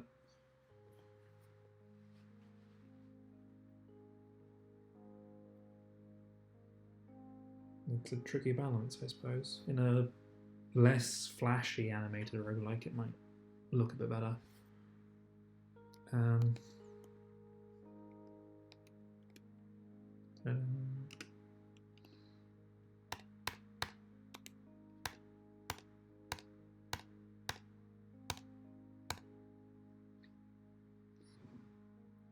So interestingly, if I go and cheat for a moment and go to the player and I say that I've actually got 2 health,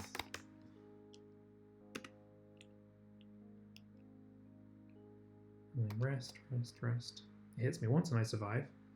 And I go 1, 2, 3, 4, 5, 6, and I die. Nice. That seems to work.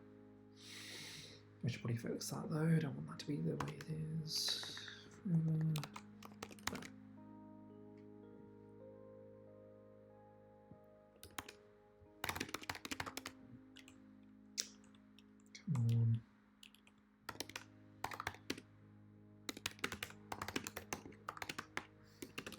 And a basic sprite for the dummy 3.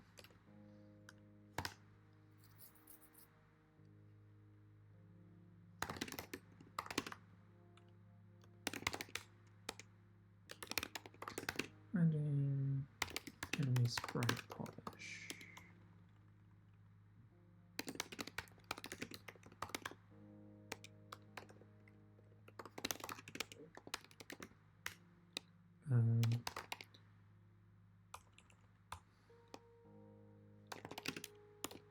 The sprite has a threaten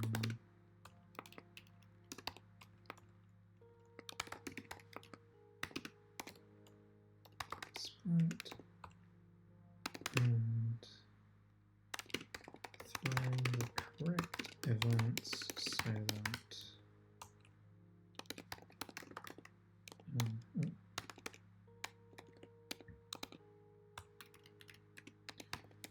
attacking doesn't immediately move the player.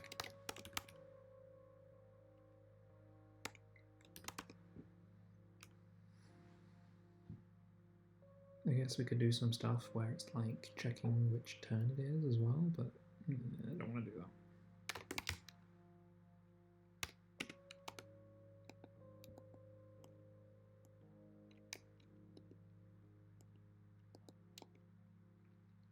So at this point I could do like a cool slash animation over the guy before he disappears or something, but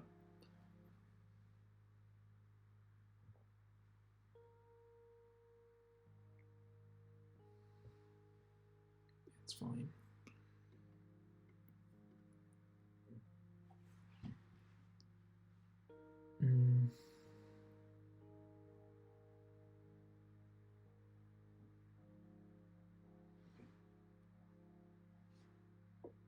Ooh.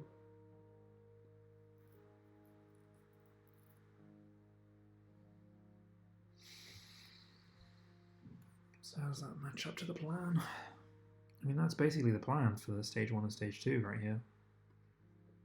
So next up would be implementing some sort of actual card system, which I might start today, but I think I might take a like quarter of an hour break and then resume.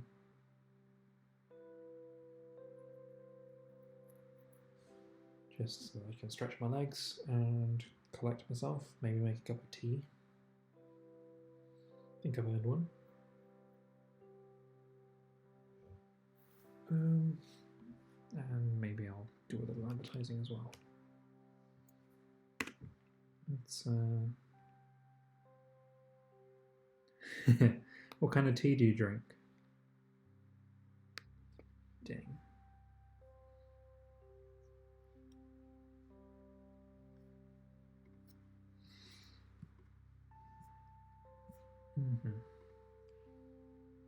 Oh, chamomile.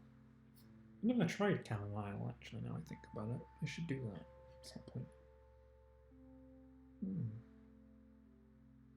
Actually, I mean, I'm not a connoisseur of tea. I drink one kind of tea, really. Fair enough.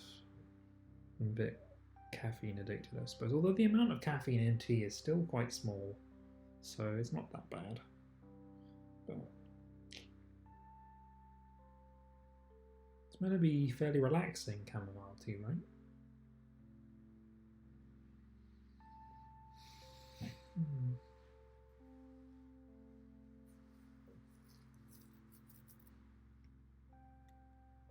Okay.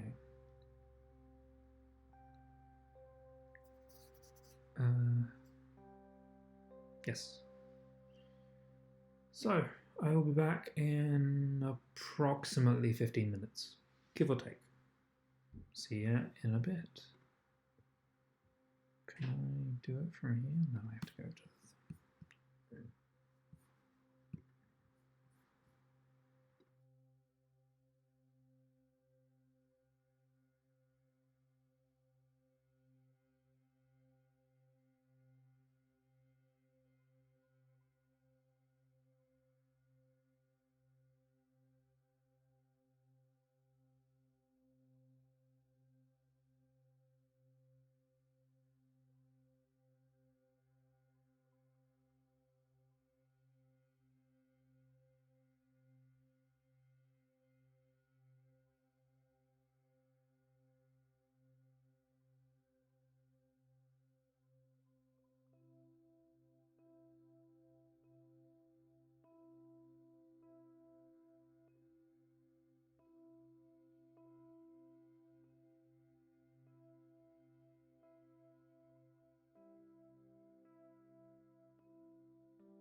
Okay. Let's just clear the deck real quick. It's been a good evening so far. Good evening. Really needed that.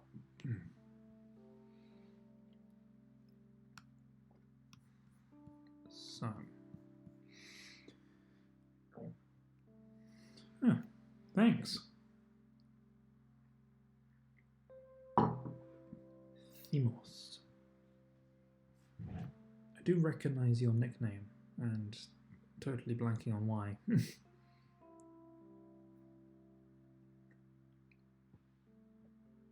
That's fine though. Hopefully my audio is okay and everything. Ah, yes. How are you doing?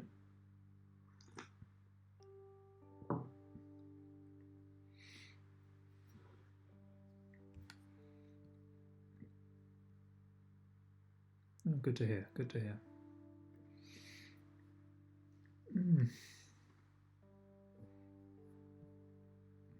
That's all that stuff.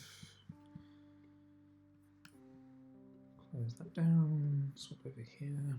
Right.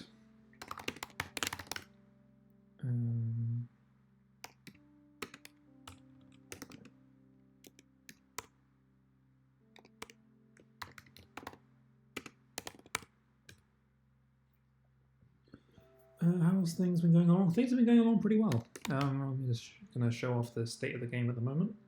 So I got this lovely blank start screen, but it's actually, this looks a lot nicer than some that I've made before. And we've got our lovely single room dungeon, in gigantic quotes, with a creature here who will attack us if we spend too long next to him. Rest. And kills us. And then the game can restart, and you can go collect this card, and catch all the cards, you win. So that's like the core game loop in the game already. And it's only the first day and a half or so.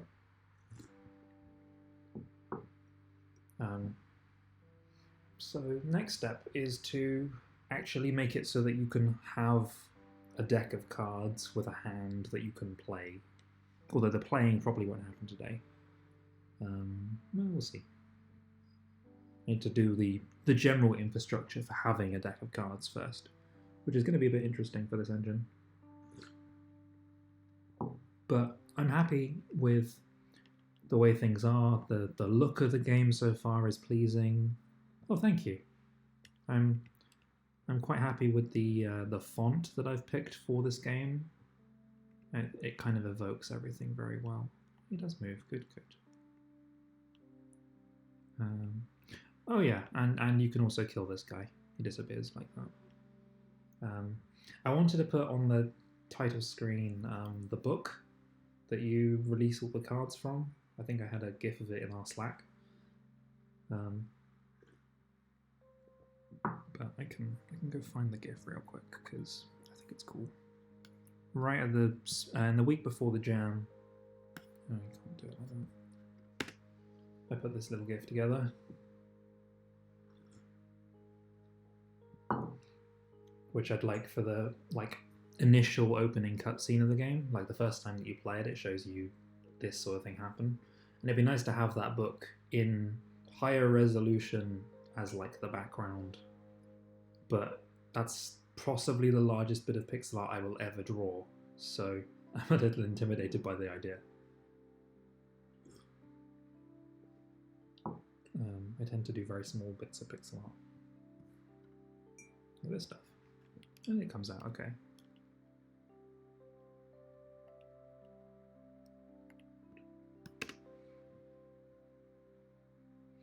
Yeah, that's kind of the idea, that sort of thing. It should be skippable. I don't want you to have to sit through it every time once you know the story. I just I can see the scene in my head, so I kind of want it to be available because it sets the context up for what you're doing. But once you know that, you don't need to see it every time. And it drives me crazy when games make you sit through the same cutscene over and over. So, and it has no real impact on the gameplay, just see. We'll see. It's a low priority job for me because I need the mechanics there, and there is so much mechanics to do. Speaking of which, let's make some. So, new file, call it deck, and I don't fully know how I'm going to do this yet. Yeah, well, this is the thing. So Dome, my engine, is built based on what I need it to do. So I don't put things into the engine that I don't use in some way or have needed a use for. So the only way to know what I need is to make stuff with it. It's not uncommon for me to be working on a game for a jam and then midway through have to go add something to the engine because I've not got it.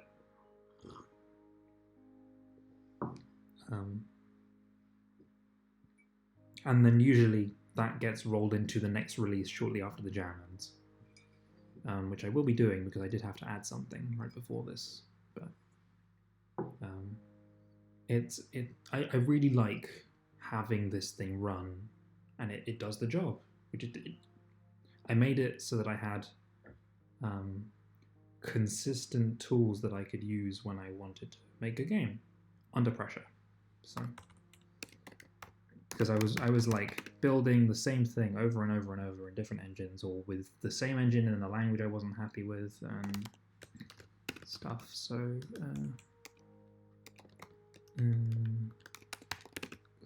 it's just like that, but it's actually, what is a deck?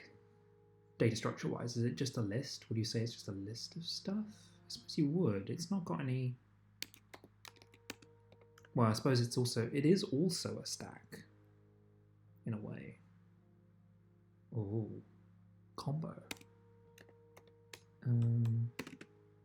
Now it's really awkward because the intuitive thing to do is call the method draw, but everywhere else in my engine this means visually draw to the screen, and that's not right here. So that's a bit weird. I'm gonna come back to it. It'll be like draw card or something, but I'm not done with that. I need a card object construction type. I can't call it type.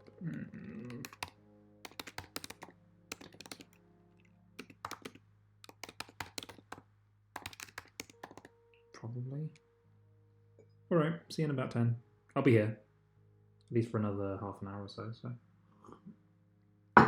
Possibly longer. I'm not quite sure what my plan is for this evening.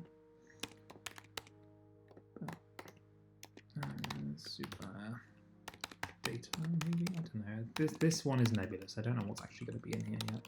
Right, I'll do that right straight away. I just need to be able to instantiate it.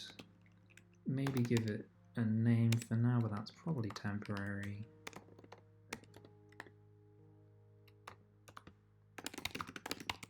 And a way to get the name back.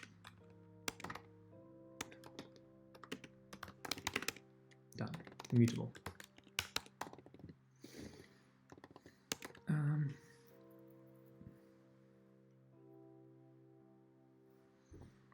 Because then you need to be able to shuffle the deck, which should be easy. We'll need the import random for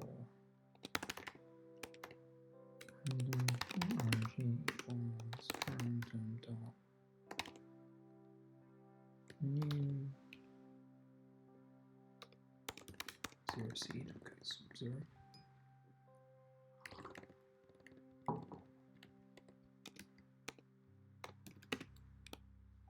To unfix the seed.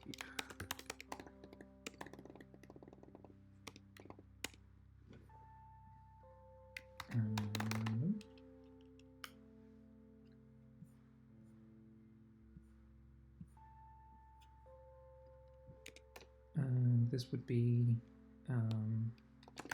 rng.shuffle deck. Oh, cards, I suppose.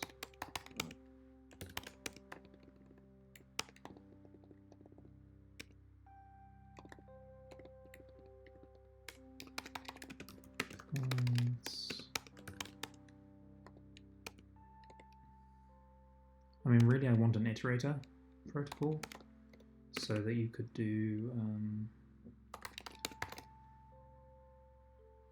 What is the iterator protocol?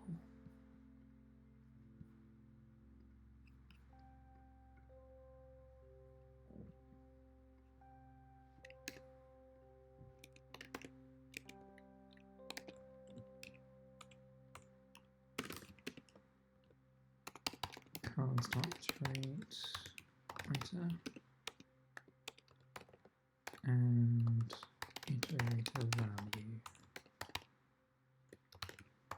iter.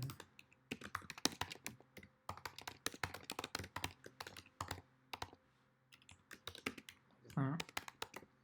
So in theory, you can do this. You can use this in for loops now. And this would be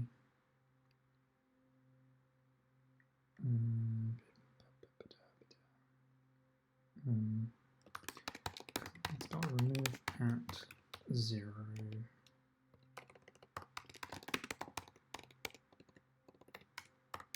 is empty, cards is empty, empty bottom.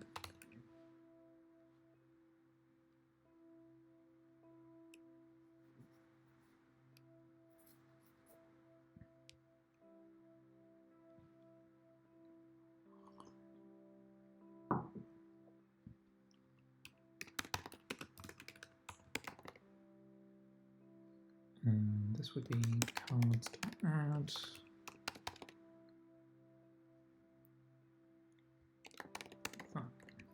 So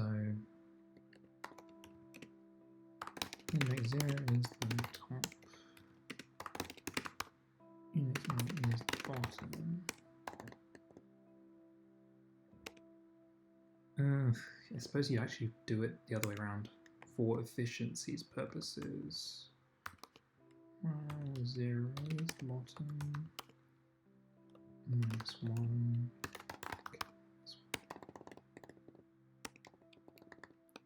Because then do that. Set 0. Adding cards to the deck is going to happen far less often generally.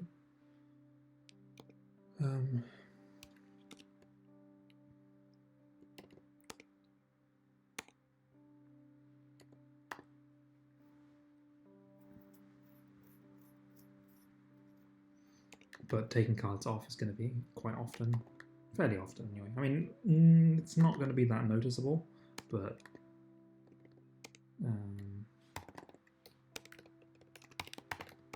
top.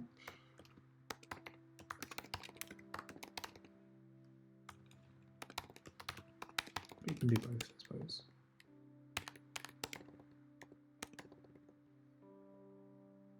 What else can you do with the deck? I suppose would be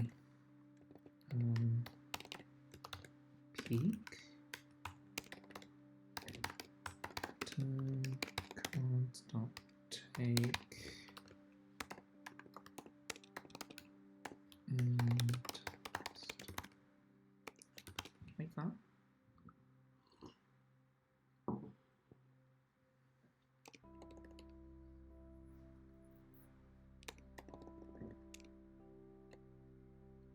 And it'd probably be good to have a card list, this, like that. Okay.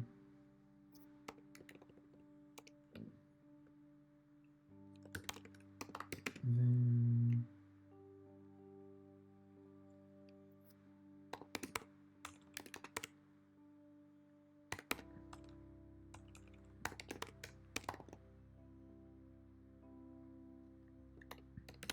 player deck is equal to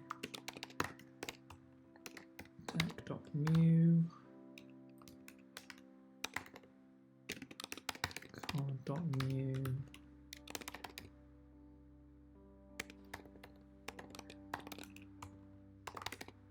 sword shield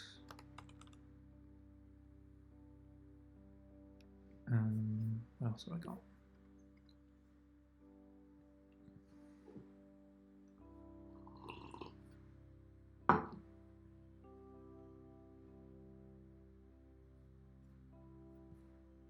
Wind.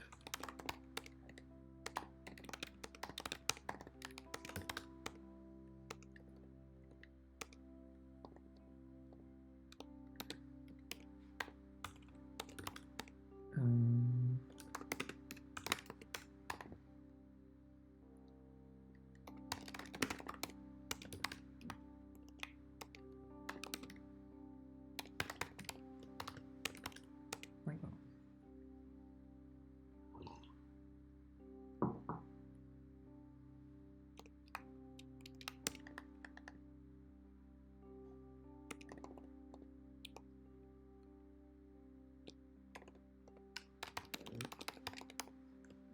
Cards N.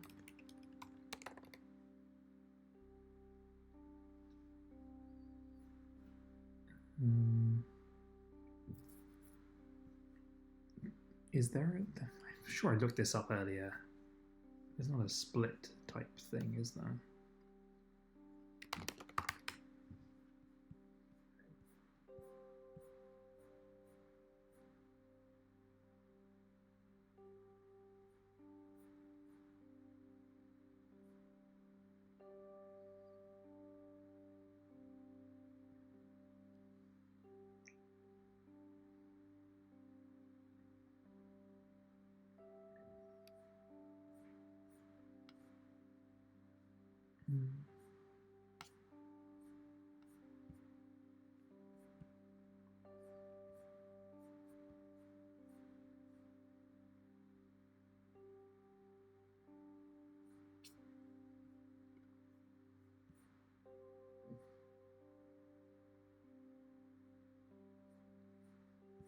Because what I need is to basically be able to break up the list into two parts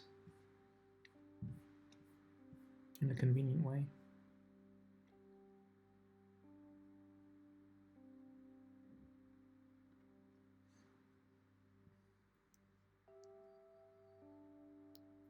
So you'd have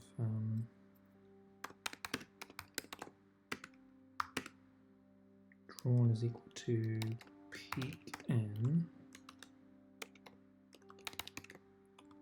cards. Oh, that doesn't work though, because you need... Okay, fine, we'll do it the other way.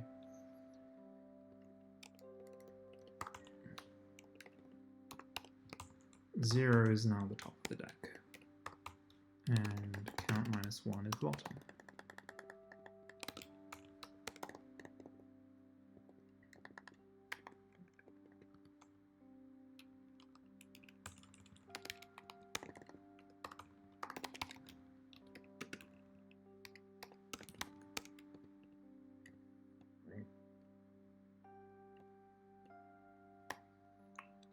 Because otherwise you can't use the take. This thing doesn't work if you're not using it from the front of the list. So cards.skip n to list. Like that.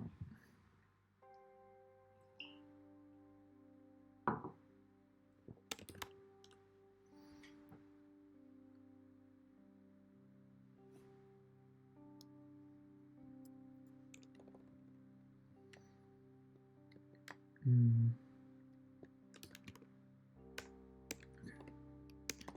So then we need a way to draw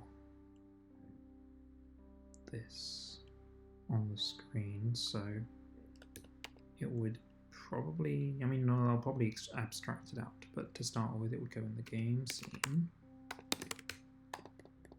should probably rename, but there we are.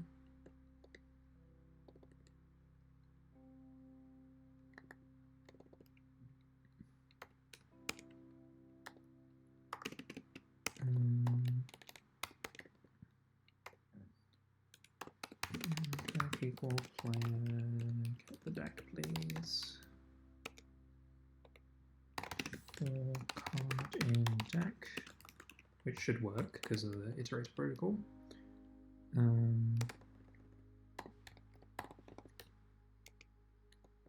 Then we should be able to go y equals height minus 8.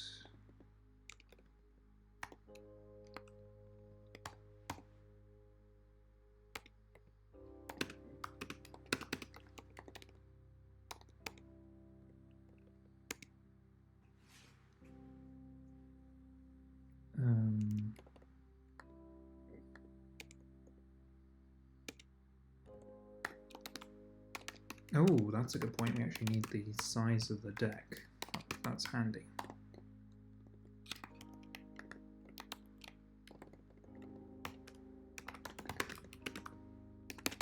Let's count. Can go up here. These should all be up there because I like them. Fields to be above methods.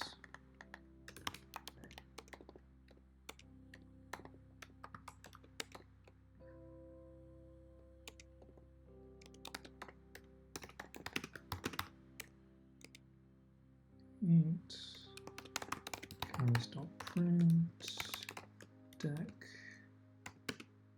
0 y minus 8 color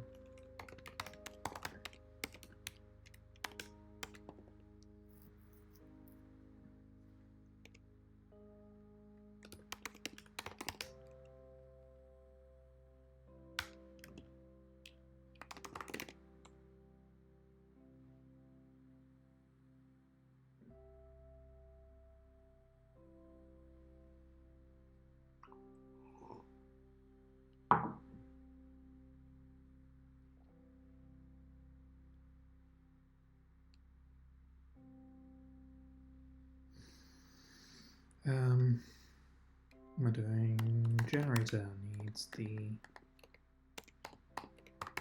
import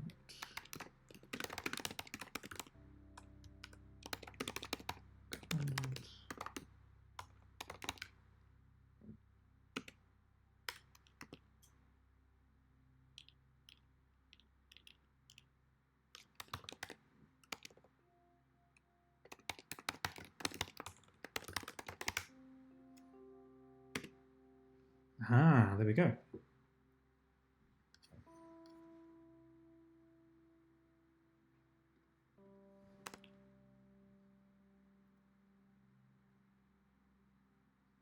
Though I was drawing it weirdly.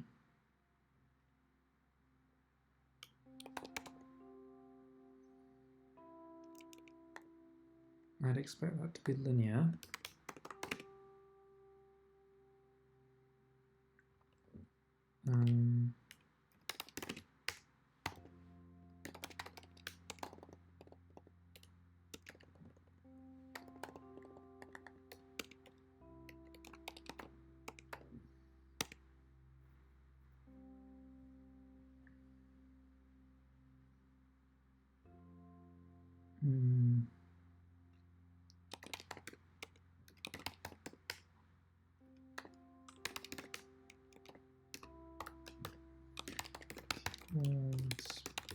Space.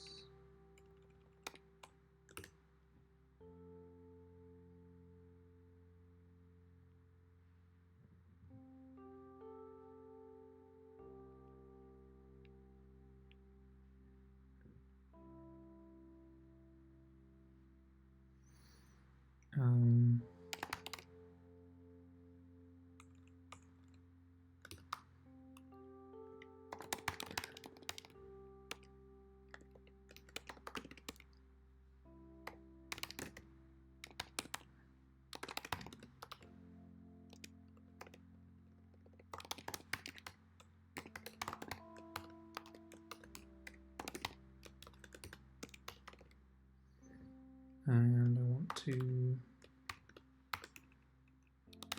true what?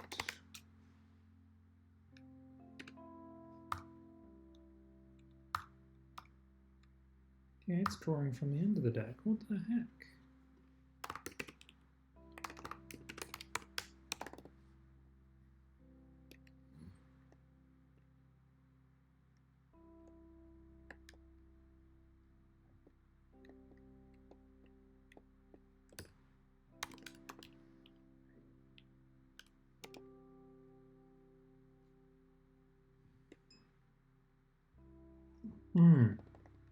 It's because it's shuffled them.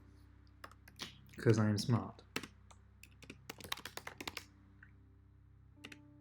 That's better. And then it draws that, and draws that, and draws that. And then you crash because it's empty. So, draw a card.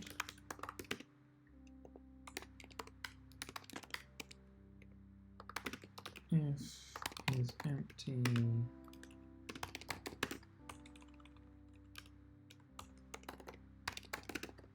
return.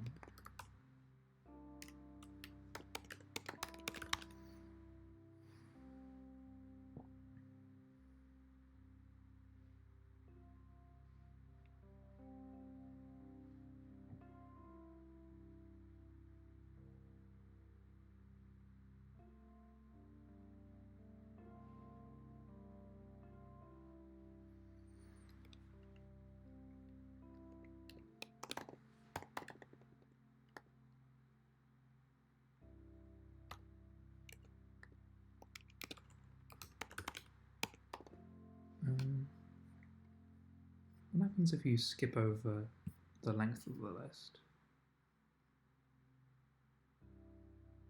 Just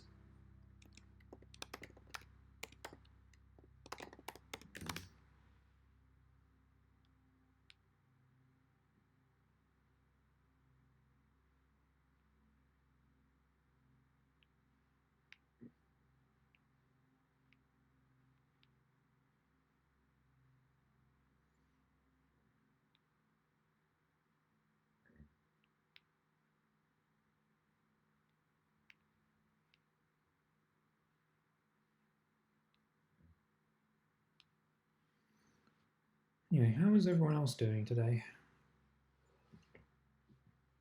It's only Tuesday, but much potential, you know?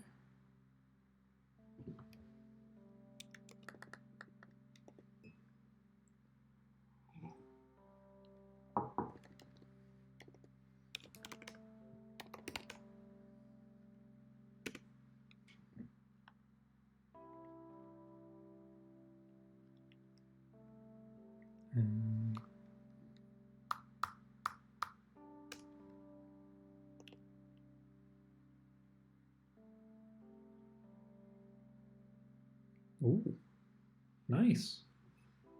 Day off for you. Is it like regularly scheduled rest day or is something up?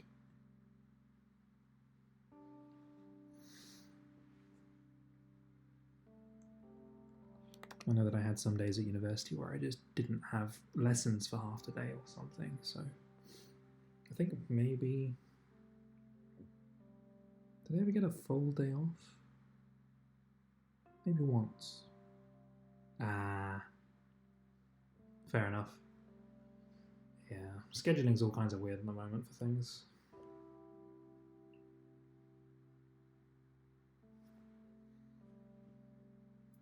It's understandable, but still, it's nice to be more relaxed about it because it gives you the space.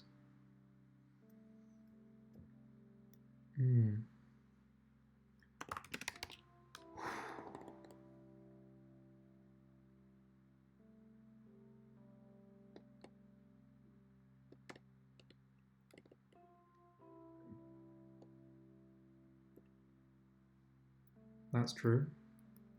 Gotta sleep properly, it helps. When you don't sleep, everything stops working in your brain after a while, so you definitely want that to be the case. I find that having good regular light helps with that as well. It's always tricky with the winter and stuff where it's so dark. Everyone's different though. What am I doing? Speaking of sleep. Right, so I have the deck. I don't actually need just a deck. I need the state of your hand as well, I guess.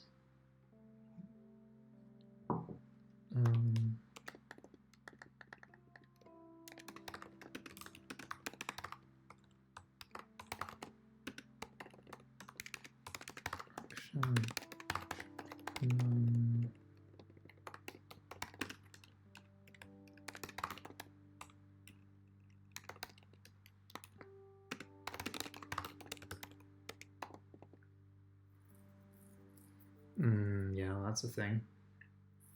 Sometimes you do kind of have to work with when your brain is at its best performance-wise. So if you find that you're more productive at night, maybe you should shift your schedule that way as much as you can. It really depends on living situation and other demands. Sort of fitting the sleep around that stuff. I don't know. Plus, when you're at school, everything's all topsy-turvy anyway. And you're probably young enough that you can shake off a good night's rest without a subpar night of rest much more easily now. That doesn't last forever. Yeah, for the moment it's fine. So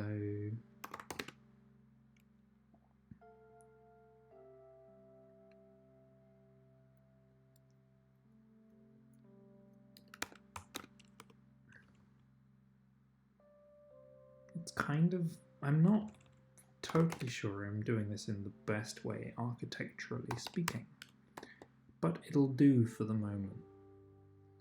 Basically, the player owns their own zones for the cards they're holding.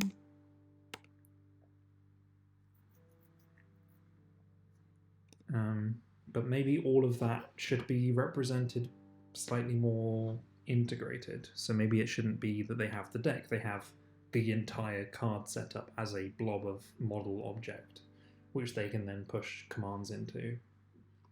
Because at the moment the UI would have to be orchestrating the movement of cards around, which is not ideal.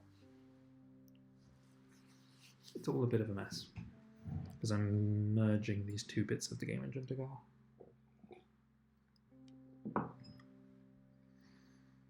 Not sure if that made much sense to anybody. Because basically the thing that would have to happen right now is to do something like draw and stack.draw card.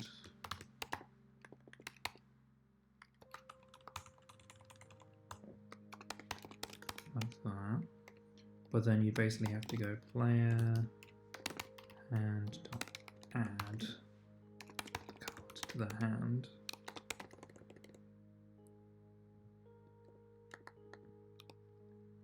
There's not as much strictness on the way that you can interact with the player's hand compared to the deck, so I don't feel the need to have a special object for it right now. But it's something to consider.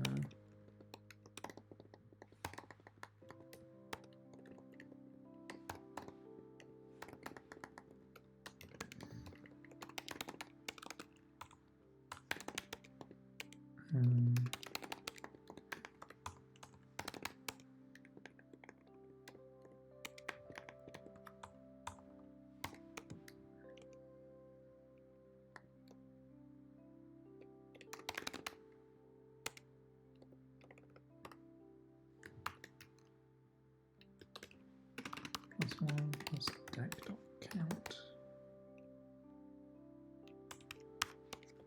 Like that.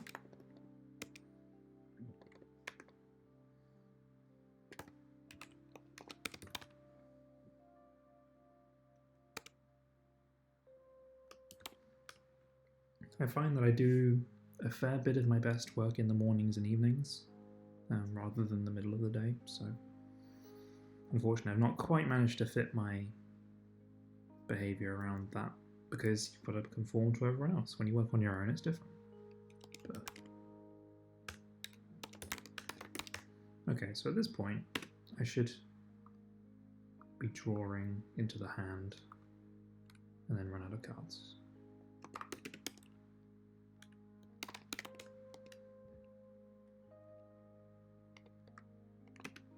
If card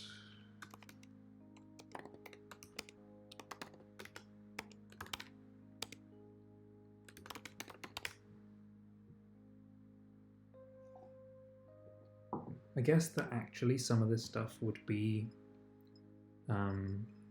gameplay actions, so it wouldn't be the UI making the orchestration, it would be in the action, which is probably what I should be doing. So there would be a draw action, you would take the draw action, it would draw a card. And then the UI would reflect it. That's what I should be doing, now that I think about it. Which makes sense for other stuff that'll happen later on. Although you actually don't get to draw automatically. But the gist is still there.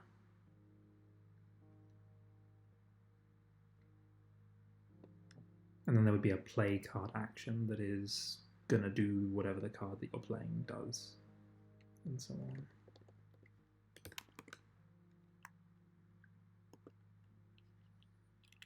Mm-hmm. Oh.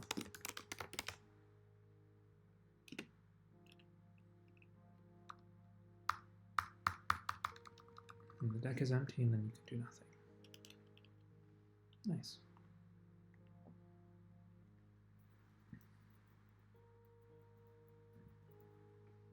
Okay. I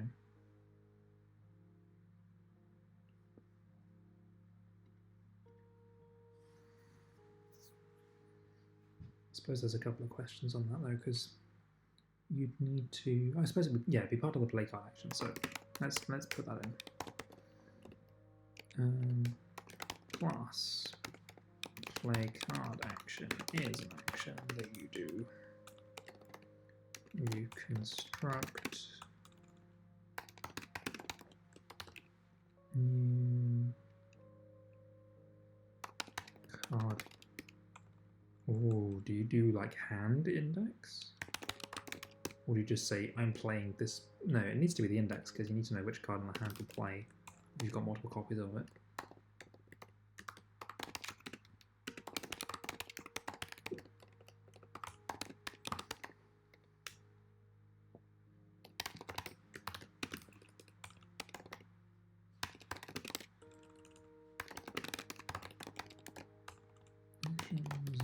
Success, because there's basically nowhere to fail. Well, that's not strictly true actually, but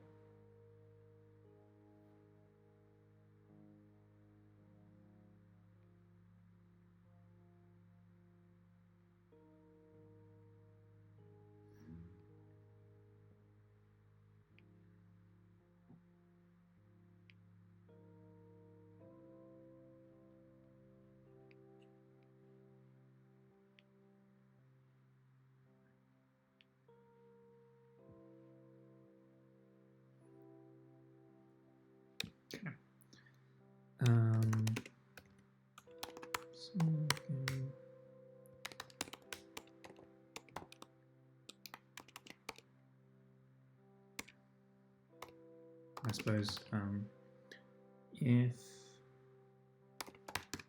source dot has hand, if for some reason you've managed to play this without having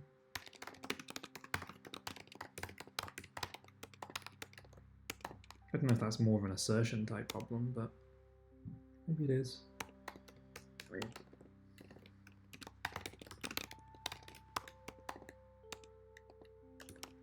It's fine for now. This bit.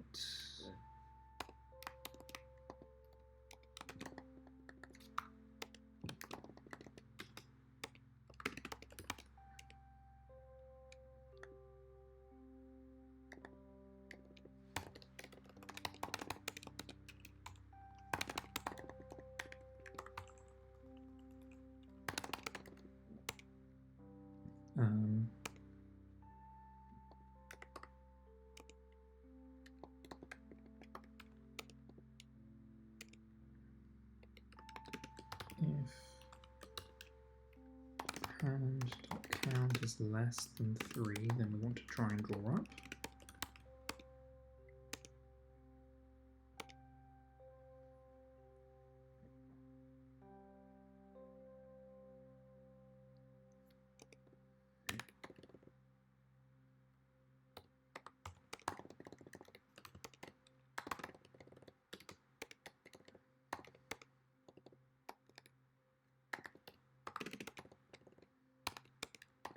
Otherwise, and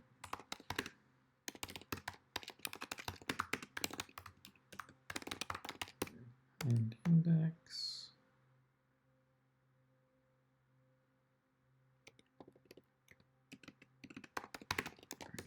result,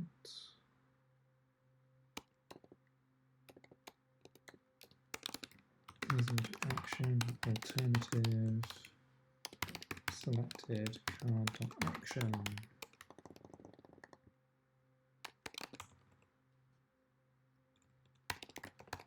Result, like that.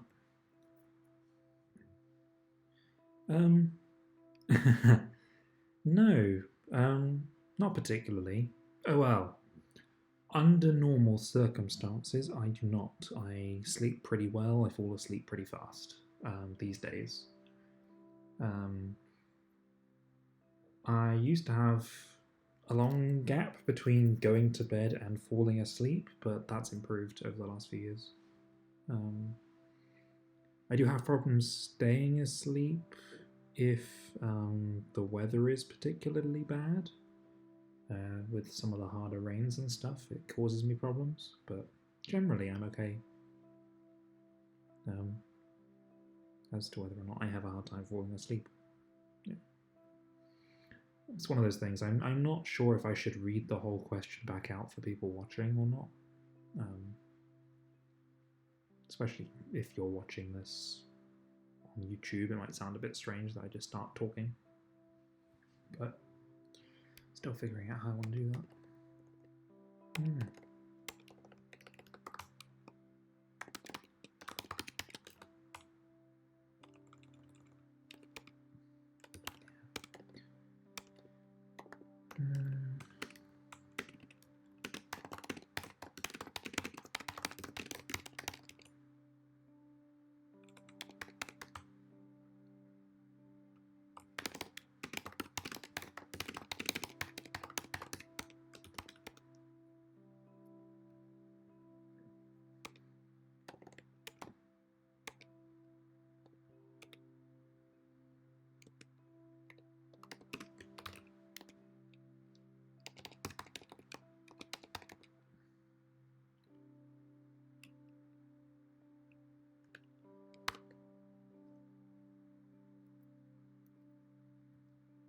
Yeah, I mean, if you find that you're not tired long enough, then it might be worth either rearranging when you sleep so that you sleep when you feel tired, or trying to come up with strategies to encourage sleep better.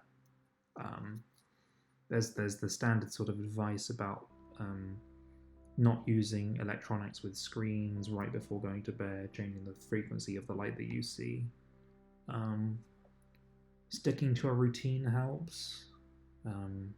So if you always go to bed at a certain time and wake up at a certain time and they are compatible with regards to your sleep schedule, then that helps. Kind of thing.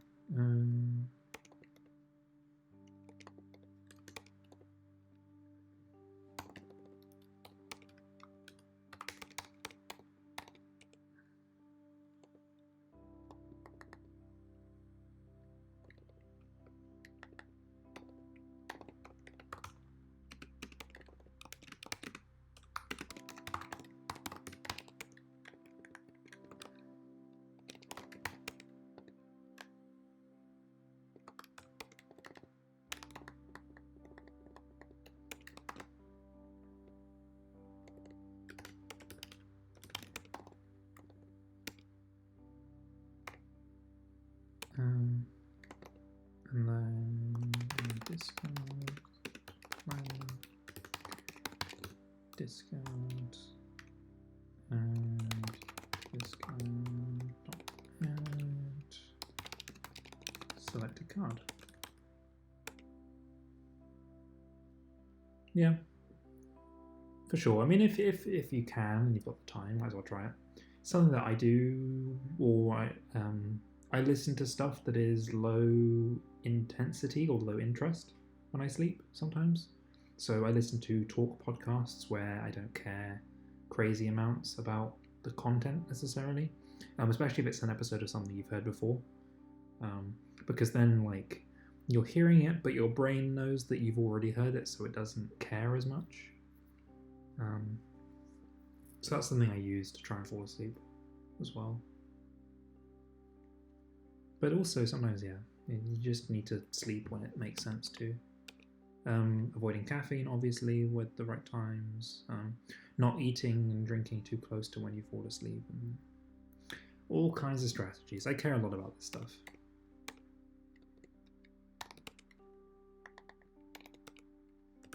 And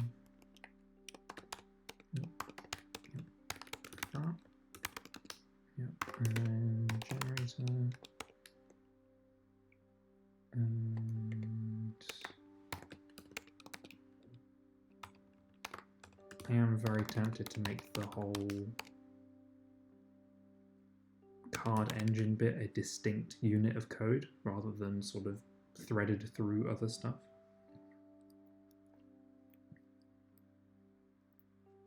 That podcast that's light and not content heavy. Peter's content. I mean, it's a good name for a content-free podcast. Might give it a look. We'll see. I mostly listen to stuff about game development or D&D. It depends.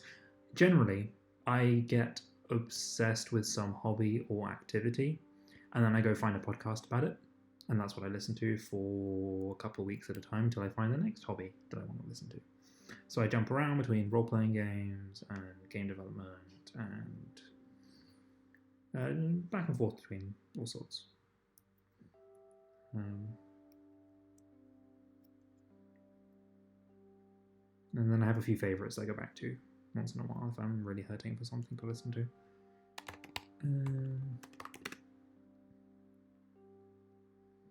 So what I need to do here is make it so that you can select something. So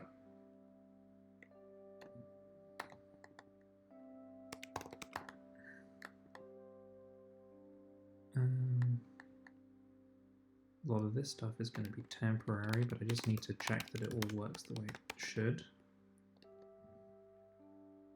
So equals mouse position, and then if mouse.y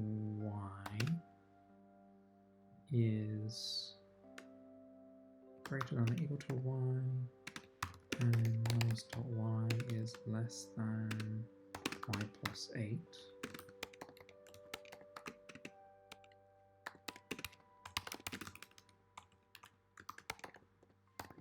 I basically want you to be able to hover over something. Green and dark green.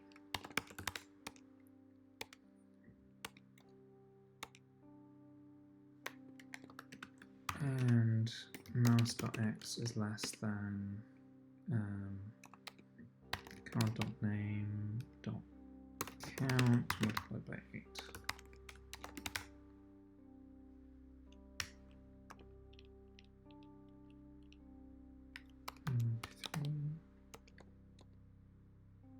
Oh, I put in one too many. How did it manage that?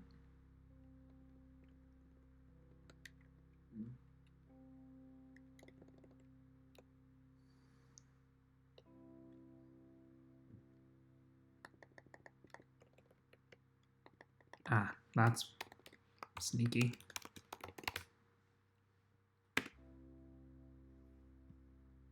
Ah, but now I've got nothing in my hand. That's awkward.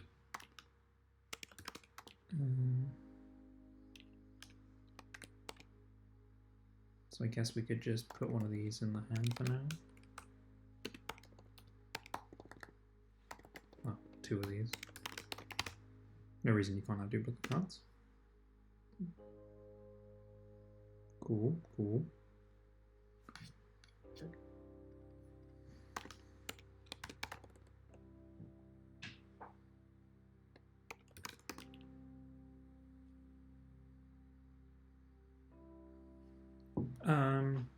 So my day job, I build web applications, full stack customer portal for a company. So we basically have a site that is subscription management and documentation and downloads access for our products that our customers access. So I help build that. And also there's a bunch of concerns from internal employees who need to access it, so I build the tools for them to interact with it as well. So it's Angular, JavaScript, TypeScript stuff on the front end, and then Kotlin on the back end to do server stuff, usually Kotlin.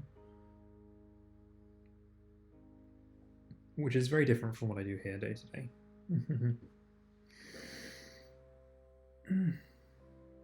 It's interesting stuff though, most of the time.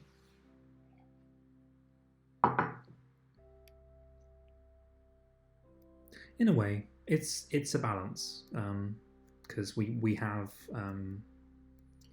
the people who care about what we do are both internal and external to the company, and we have to please both sides. And we also provide the support interface for our products. We don't provide the support ourselves, but we have to make it so people can log support tickets. So if stuff breaks, it's a real problem for the company. It's a few people on the team, it's not just me. So, my heating clicked on, that's good. What am I doing? Yes, so, update.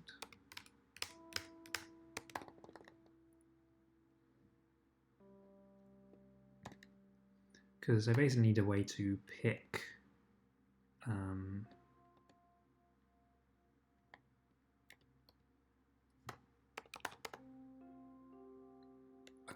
basically pick a card from hand, and it actually matter what that card is. So we want to do things by grabbing this stuff here. And then going to just press up here. And I need the deck, just so that I know where the deck is going to be. And I've got the mouse.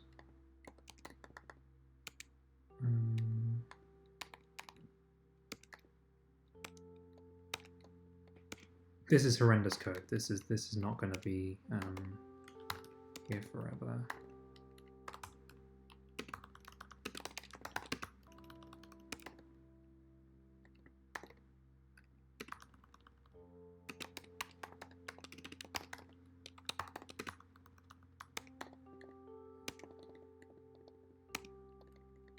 Well, that's nice of you to say. I've never thought too much about, well, that's not true. I think a lot about the way that I code and stuff, but I would never have thought that it would be considered clean, I guess, to other people. So I'd be curious to know what you mean by that in your subjective. The thing is, it's very subjective. What is clean for me might not be clean for somebody else, or and we all have terrible perspective over what we think is clean. But I try to be very straightforward the way that I code these days.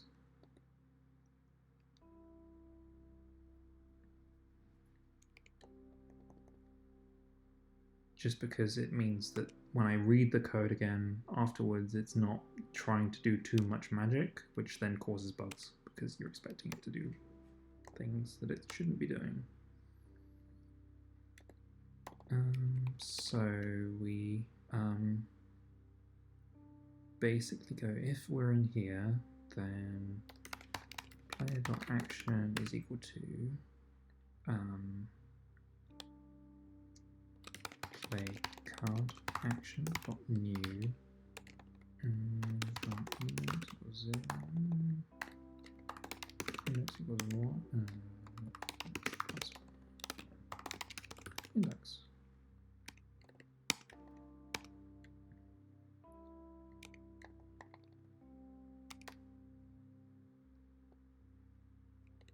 Oh, actually this stuff's in the wrong place. It needs to be up here. Like that.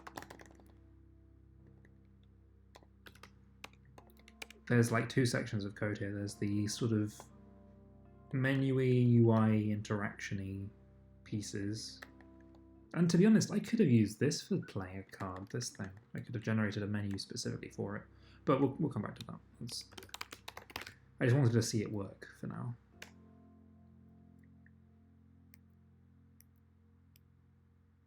Well, that's good.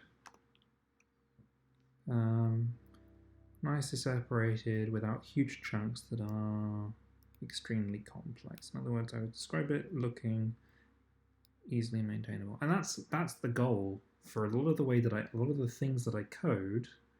They have to be maintainable, both at my work and in the game development stuff I do for other people.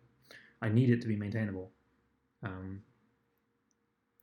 Because I might not touch a piece of code for a long time and then need to fix it. So,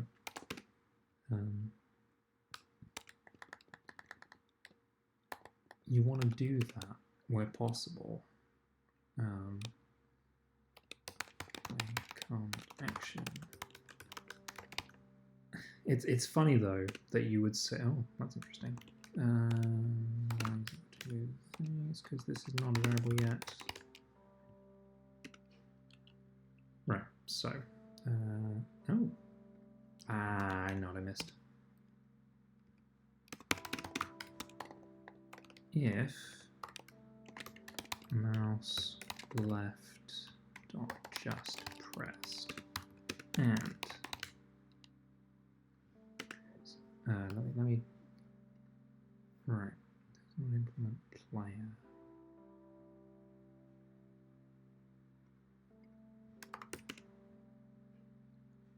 Ah, I know why. Actions.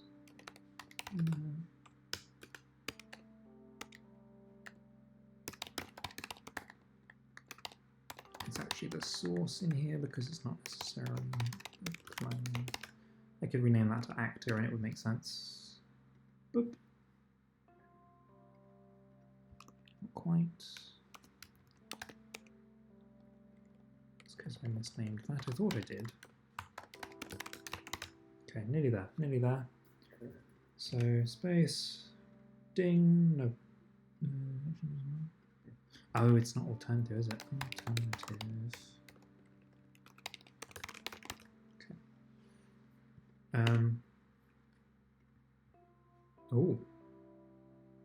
So we played the car. Oh, we didn't take it out of the hand.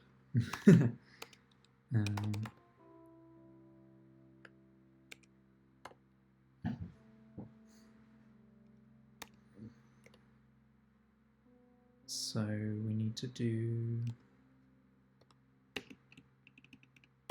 hand.remove at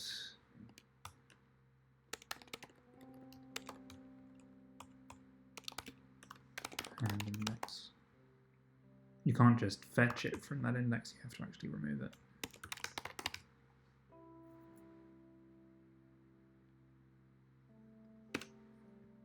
So then the wind disappears and you draw a sword. And then the sword disappears and you draw a shield. And then the sword disappears and you draw the wind. Aha!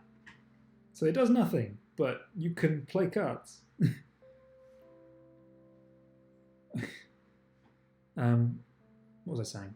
So It's funny that you say that my code is not in huge chunks because I actually purposefully make it into huge chunks. I don't like to. Well, I suppose it is and isn't in huge chunks. I mean, if we go have a look in the scene thing, like I group related stuff together into blocks like this, but there are many people who would say this function is too long, it should be in multiple functions, and I don't subscribe to that. I don't like to introduce functions or methods or whatever your paradigm is for breaking up a block of code until I start making repetitions. Only once I start making things that are the same but just with different variables or whatever, I don't really like to introduce a function to the system. So a lot of this stuff will probably look horrendous to some people, but at the same time, there are sections to it. Like, I know at least that this stuff is handling the events and all sorts. So I don't know. It's interesting.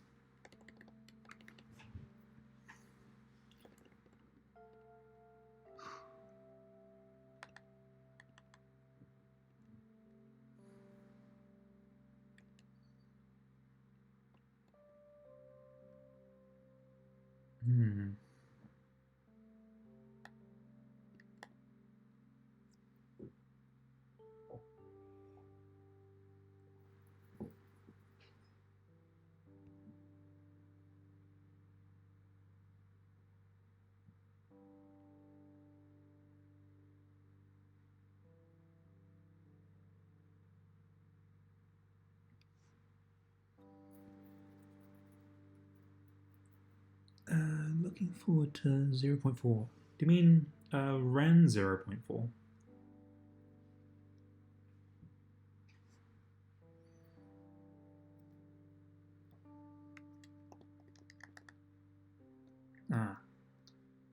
So I am as well, but at the same time, Dome is using the pre-release version of 0.4, so I'm not super fussed about it.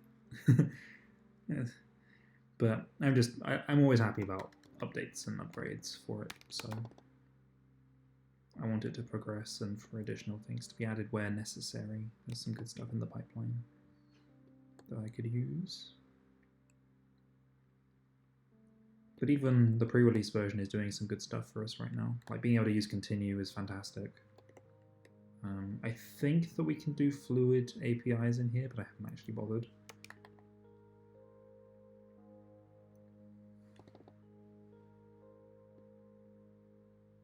Yeah. Ta-da.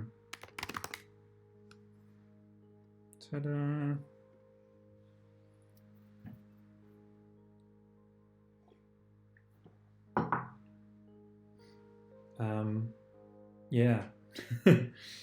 I think that I think it was 1.4, which came out at the same time as 0.4. They lined up fairly close, or at least close enough that I could delay 1.4 to get that version of the pre-release available. And Ruby very kindly put that together for us, so we have it.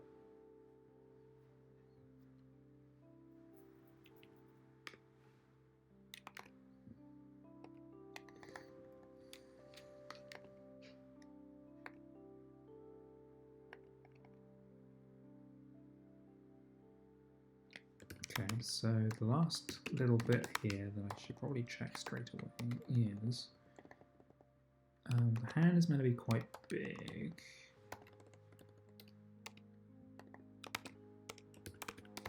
Like that. So I shouldn't draw until I'm below 3 cards in hand. There we go. That looks like it works. Very good. Let me just check something. So 6 moves of mine and the guy should move. So 1, 2, 3, 4, 5, 6. Yeah. So we're taking correct turns in line with the system.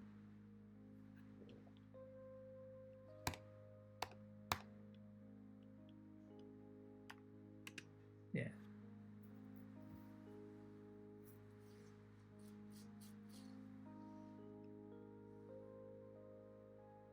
Very good.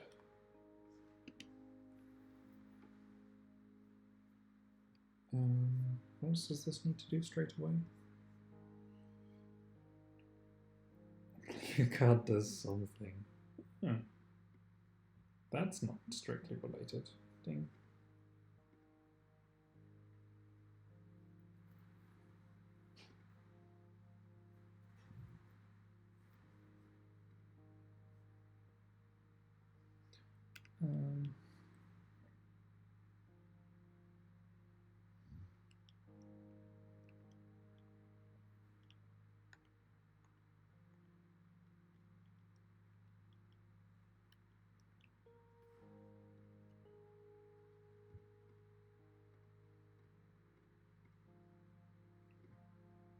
The question is really, how do I represent what these cards do? Do I just make them full-blown actions, or do I have like custom scripts in there, or do I try and do the like custom bytecode instruction set thing? I've got to make approximately 10 to 13 cards to get the kind of variety that I'm imagining in my head. But I'm starting much smaller than that.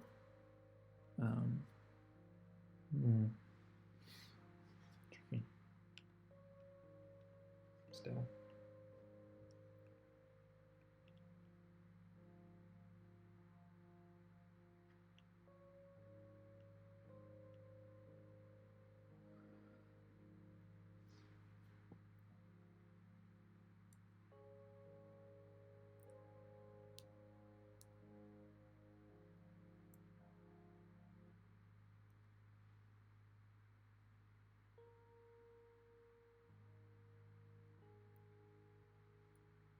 Yes, it would. That's kind of the thing, is that you would reuse the action system because they're the discrete units of change.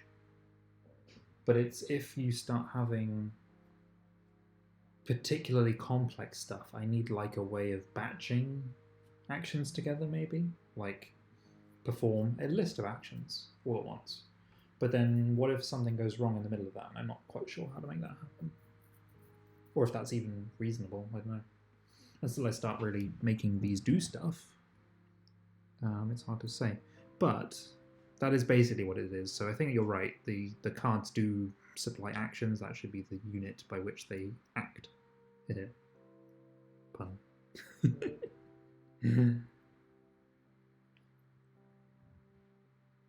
But that's still pretty good. I should have really changed that menu. Well, you'd have like an action that iterates through other actions to do its stuff.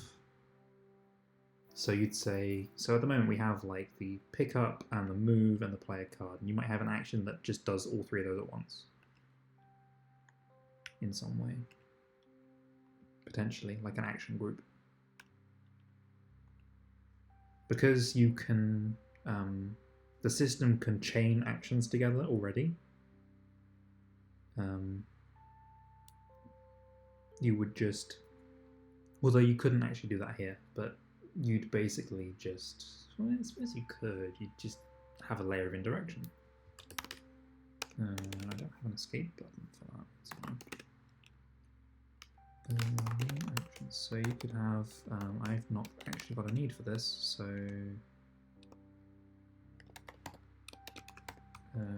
multi-action.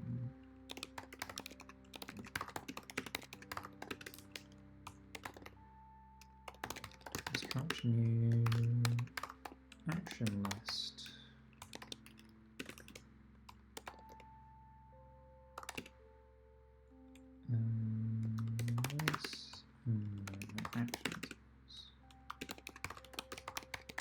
Action first form result.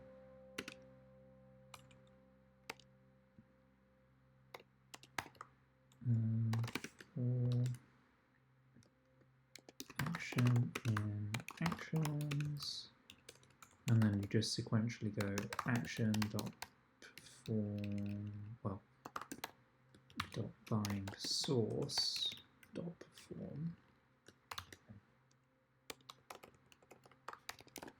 results equal to that if result dots, I forget what the thing is called, for action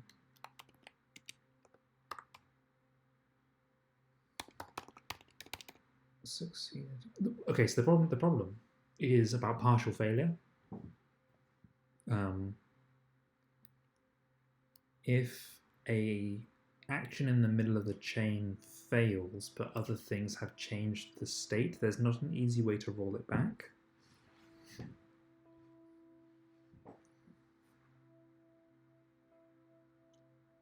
That might need to be like a configurable thing, like maybe you allow a rollback system, but that's very difficult.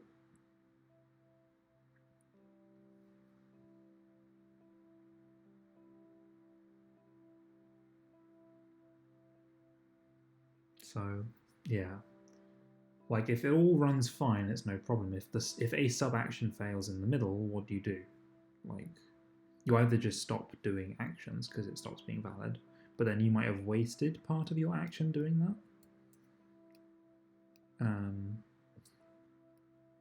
Because if you can't just abort and say this wasn't a valid action, because then you'll have partially achieved something, which would be a game breaking or economy breaking problem.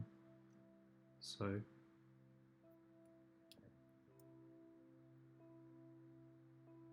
that needs extra thought. I'm going to take this out again, but that's kind of what I want to do. Is like it's like it's a way of composing actions together. So rather than having so if I wanted an action for multiple things, or if I had, a card that does a lot of stuff all at once, which could be broken down into several actions, which I could reuse elsewhere. Like a card might give you a buff, but also attack something. So you'd have a buff action and an attack action, and you want them to do both simultaneously. But if the for some reason the buff fails or the attack fails, you don't want to allow the whole thing to happen, then you need to stop somewhere. Or maybe you try and move and you hit a wall and it like the flow breaks because of whatever. Then what should happen? I don't know. That's basically the problem that I'm stuck with. I'll take this out again.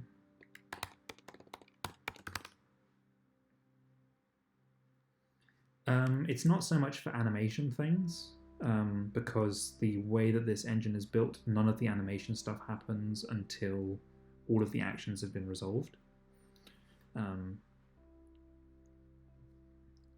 So the UI kind of figures out what animations to play once it knows what's actually happened. But the game model needs to be updated correctly before that can really happen.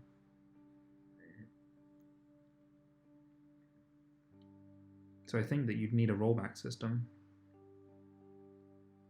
and basically have a way of undoing stuff, which is a little annoying, but not impossible.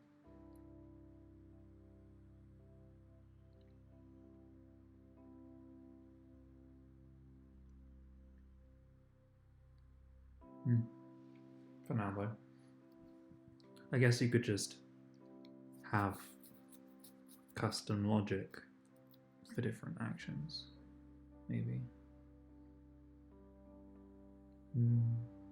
Thoughts, anyway.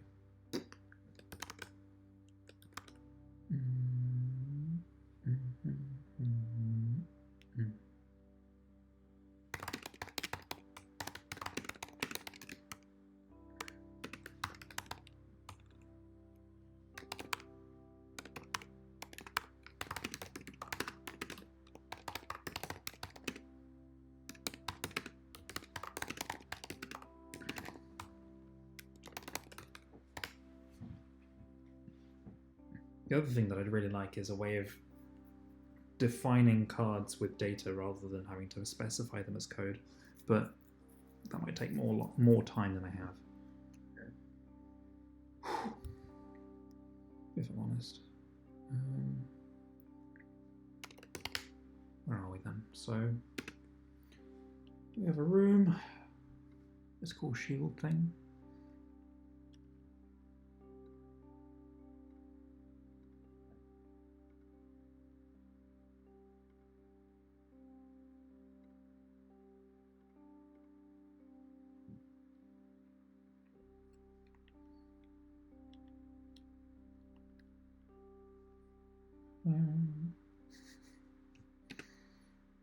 I do need to put sounds in this, I think. It deserves it at some point. I actually didn't think about this much as musical stuff. Nice to get something good for that. But thematically, I don't know.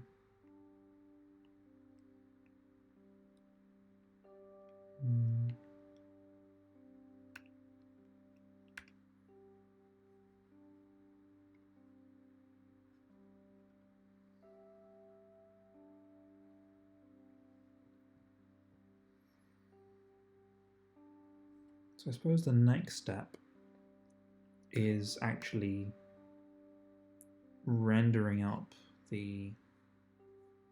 Oh no, I can do one other thing real quick. Some game. Oh, actually, I need to go keys.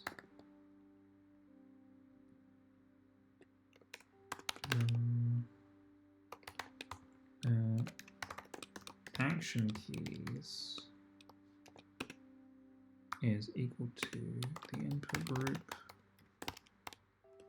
of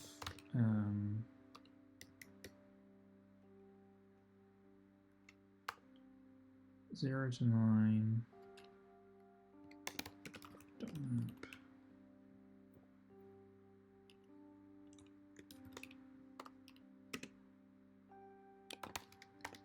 keyboard. This is such jank.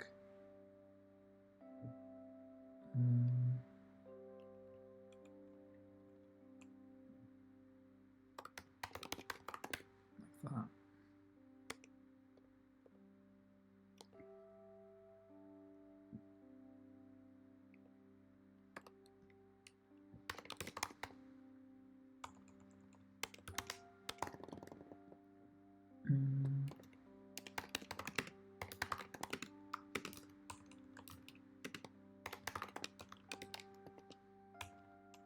All the good words are taken. I don't want to call it the action keys because then they're not like it's menu option keys is kind of the idea, but there is an option key on my keyboard because I have a Mac, so that will get confusing. But it's not that bad. Option key.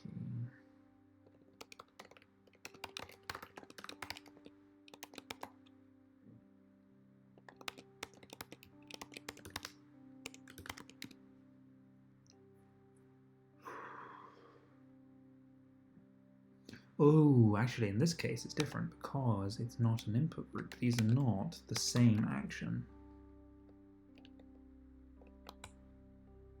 It's a list of actions.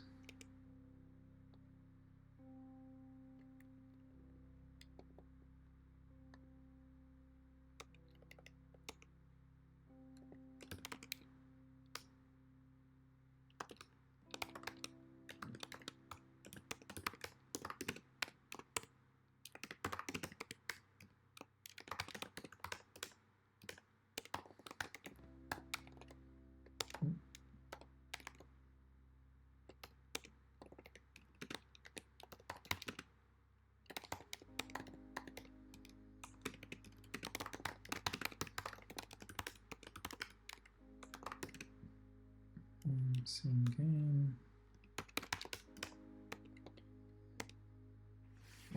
So then we can basically go. Oh, I do need the thing to be a list.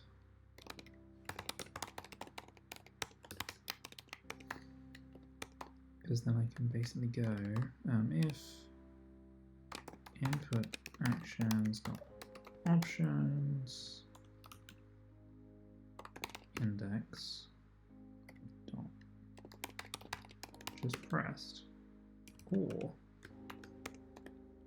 all of this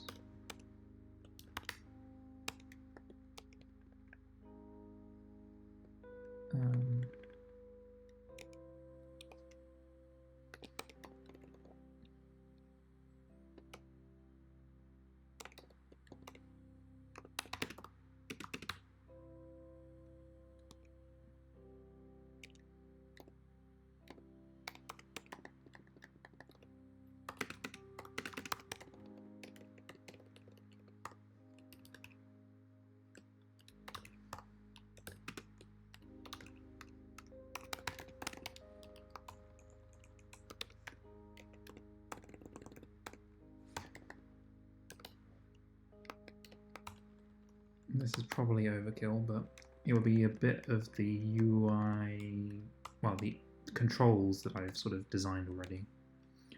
The deck works, strictly speaking. I mean, it doesn't do anything, but the actual deck and hand comes together. I'll show you in a moment, hopefully.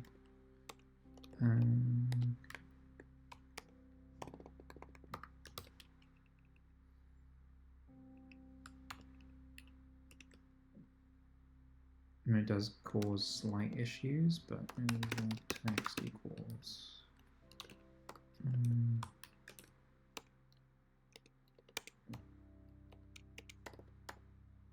Yeah.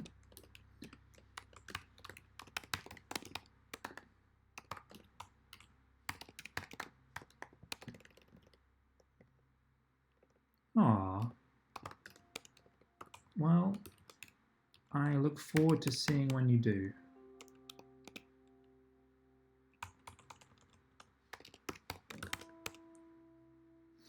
It's a totally doable goal.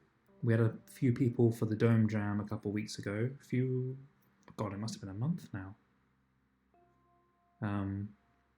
Managed to make some stuff that actually looks quite good within a week or so. Some of which had never used the engine before, so it's totally viable.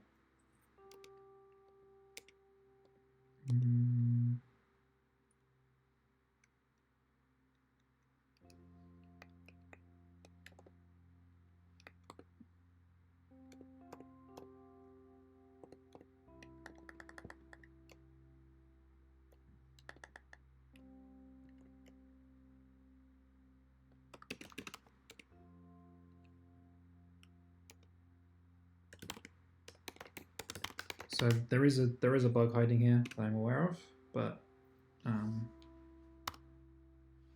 you can basically use the keyboard now to play cards rather than having to select them with the mouse.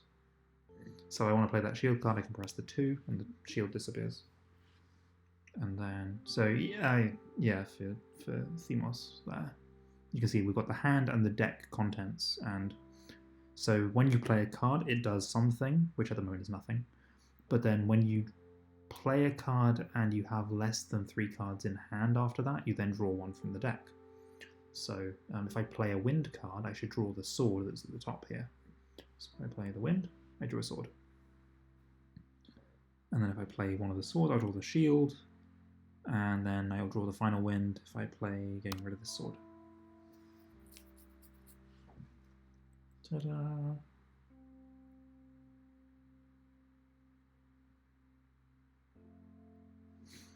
So now the real thing to do is to actually make the cards do more than just sort of idle in the middle of nowhere. But that's the fundamentals, anyway, of making that system work. And then obviously if you run out of cards in the deck, then you just have no cards.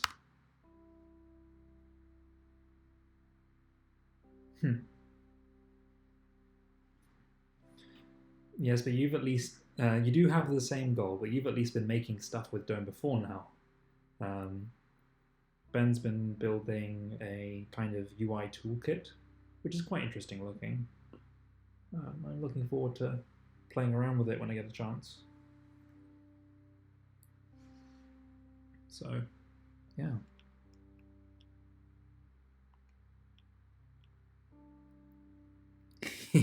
Not at all. If you happen to have Discord, we have a Discord for Dome where plenty of people can also help you, as well as all the documentation in the world and copious code examples. So many different avenues for helping you out, in addition to personally being able to help.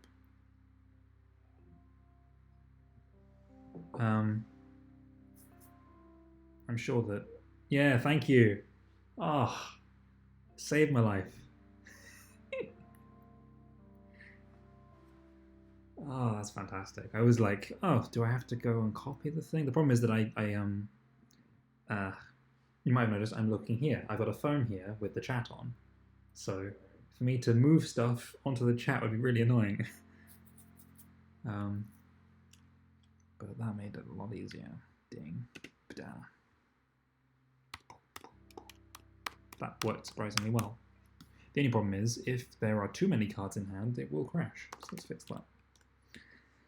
And then I think that we will stop for the day.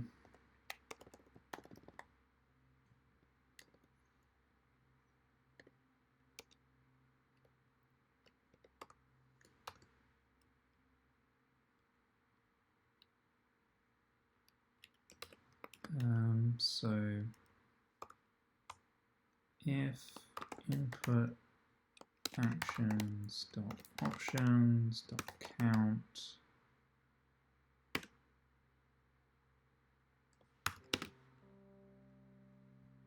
if the index plus 1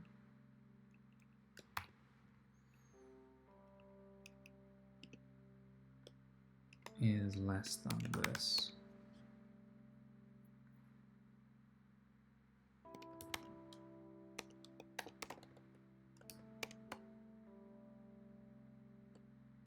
I need to represent that over here as well so that I can see it better.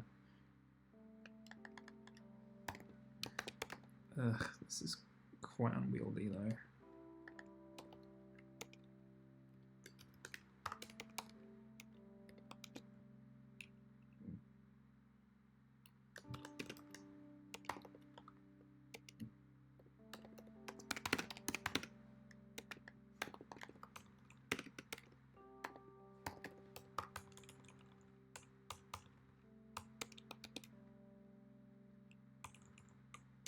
We have, so our company has a Slack, which is what we use for corporate communication. On there, I have a channel for game development because it's nice to have an outlet. And I'm pretty sure it's just me posting whatever I feel like in there. Which is somewhat embarrassing, but at the same time, you gotta use every avenue for marketing, I suppose.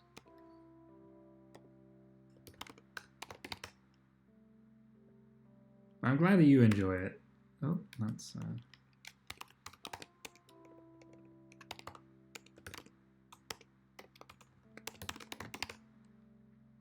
I think that a few people do frequent it occasionally.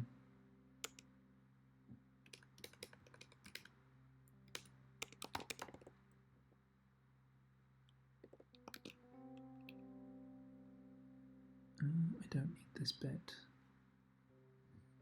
It's literally this condition I care about. That bit can go away too, because those are superfluous brackets.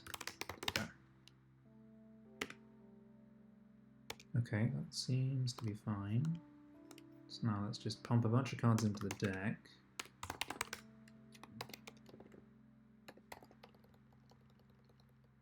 So what I'm expecting is that the first 9 or 10 will be numbered. And then the rest are not. Oh yeah, with a 1-year-old, I can imagine that's hard to find any pockets of time. Speaking about the lack of sleep earlier on from people, that's got to be quite tricky, figuring out times when you can sleep. So, yeah, I don't know. I mean, it's lovely to have a child, of course. I haven't got there yet myself, but soon. So then we can...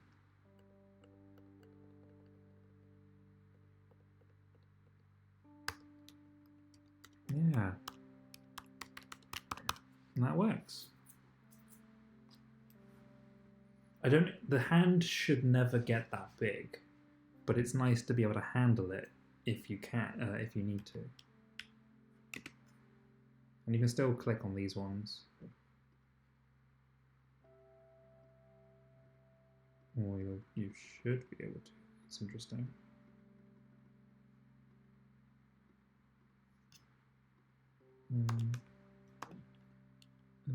Let's go fix that real quick. Index.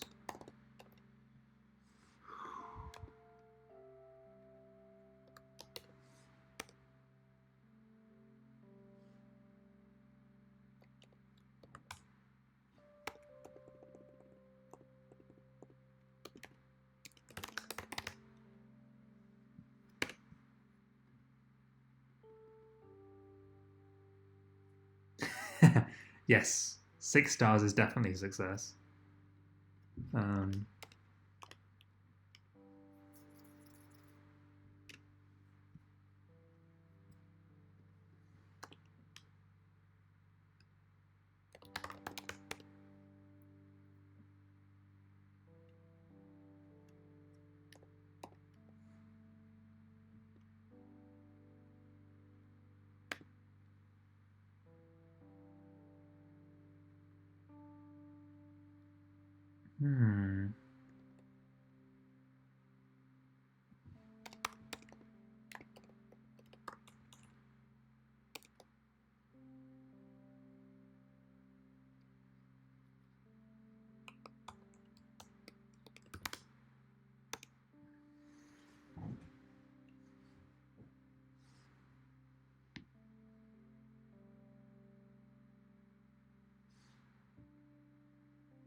I did make that 0.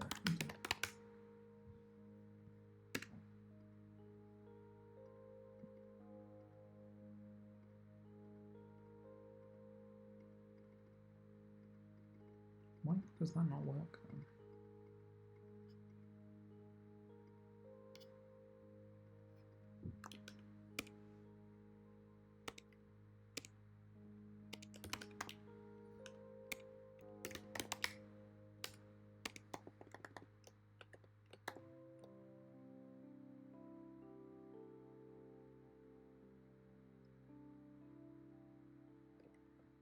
Oh, it's because of the stupid text rendering logic, this thing.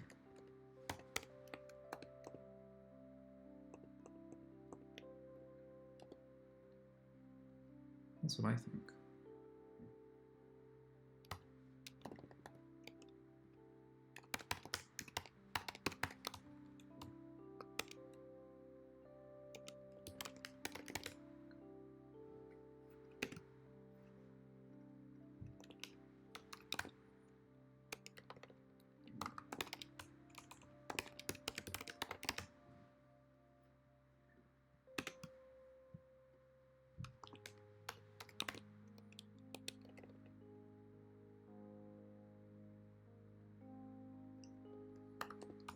Yeah, that's true.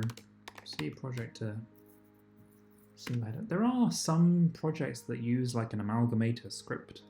I know that Ren does it, and MiniZ, which I was looking at today, does that as well. So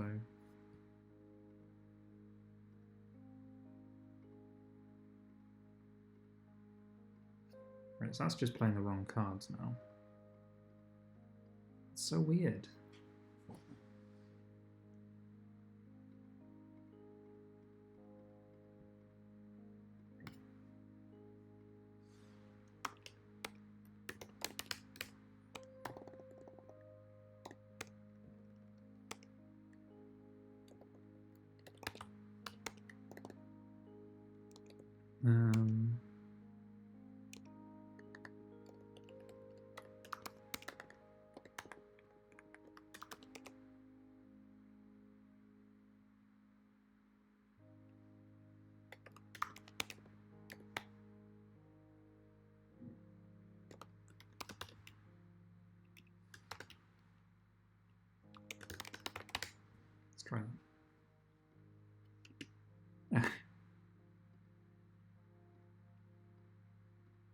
think I got it.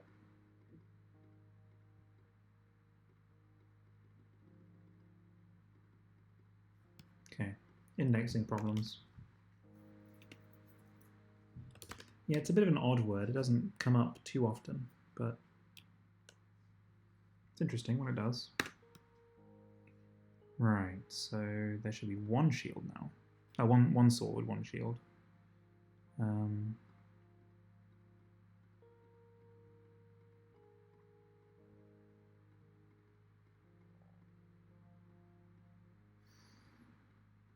There, well, it looks like it's all behaving the way I expect it to now. Sludgy code for us, sure.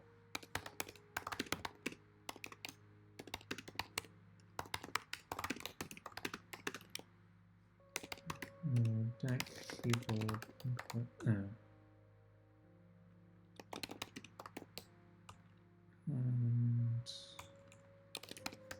playing cards using keyboard decks.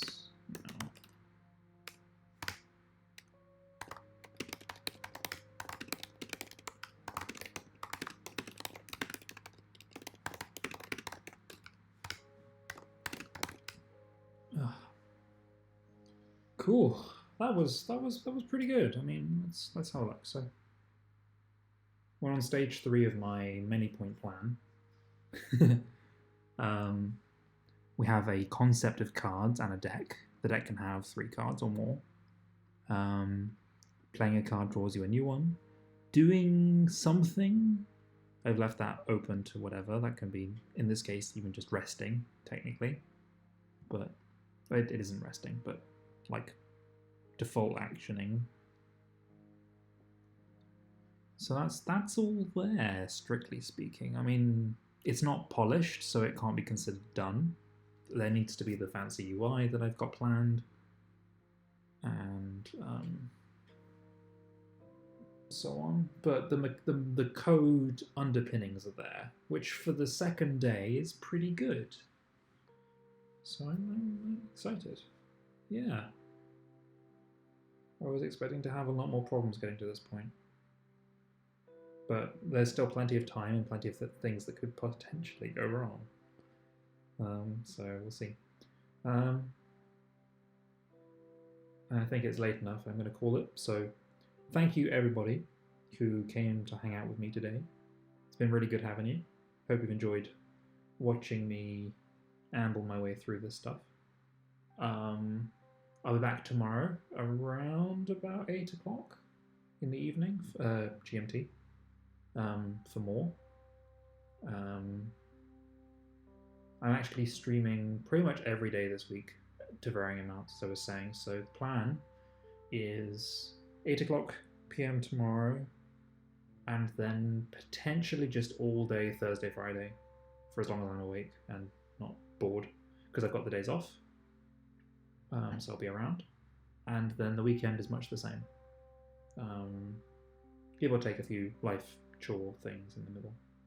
So it's going to be an intense week, but hopefully by the end we get something that looks rather fancy and is fun. I'm hoping as well that by maybe end of Thursday we'll have something playable that I can give to other people. They might want to try out, give some feedback on. That'd be nice. There's also, I'm planning, or I have been writing devlogs for each day, so you can follow along the game's development on itch. But yeah, that's enough of me. I think I'm going to go to bed. So have a good evening, everybody. See you tomorrow for more development. Bye.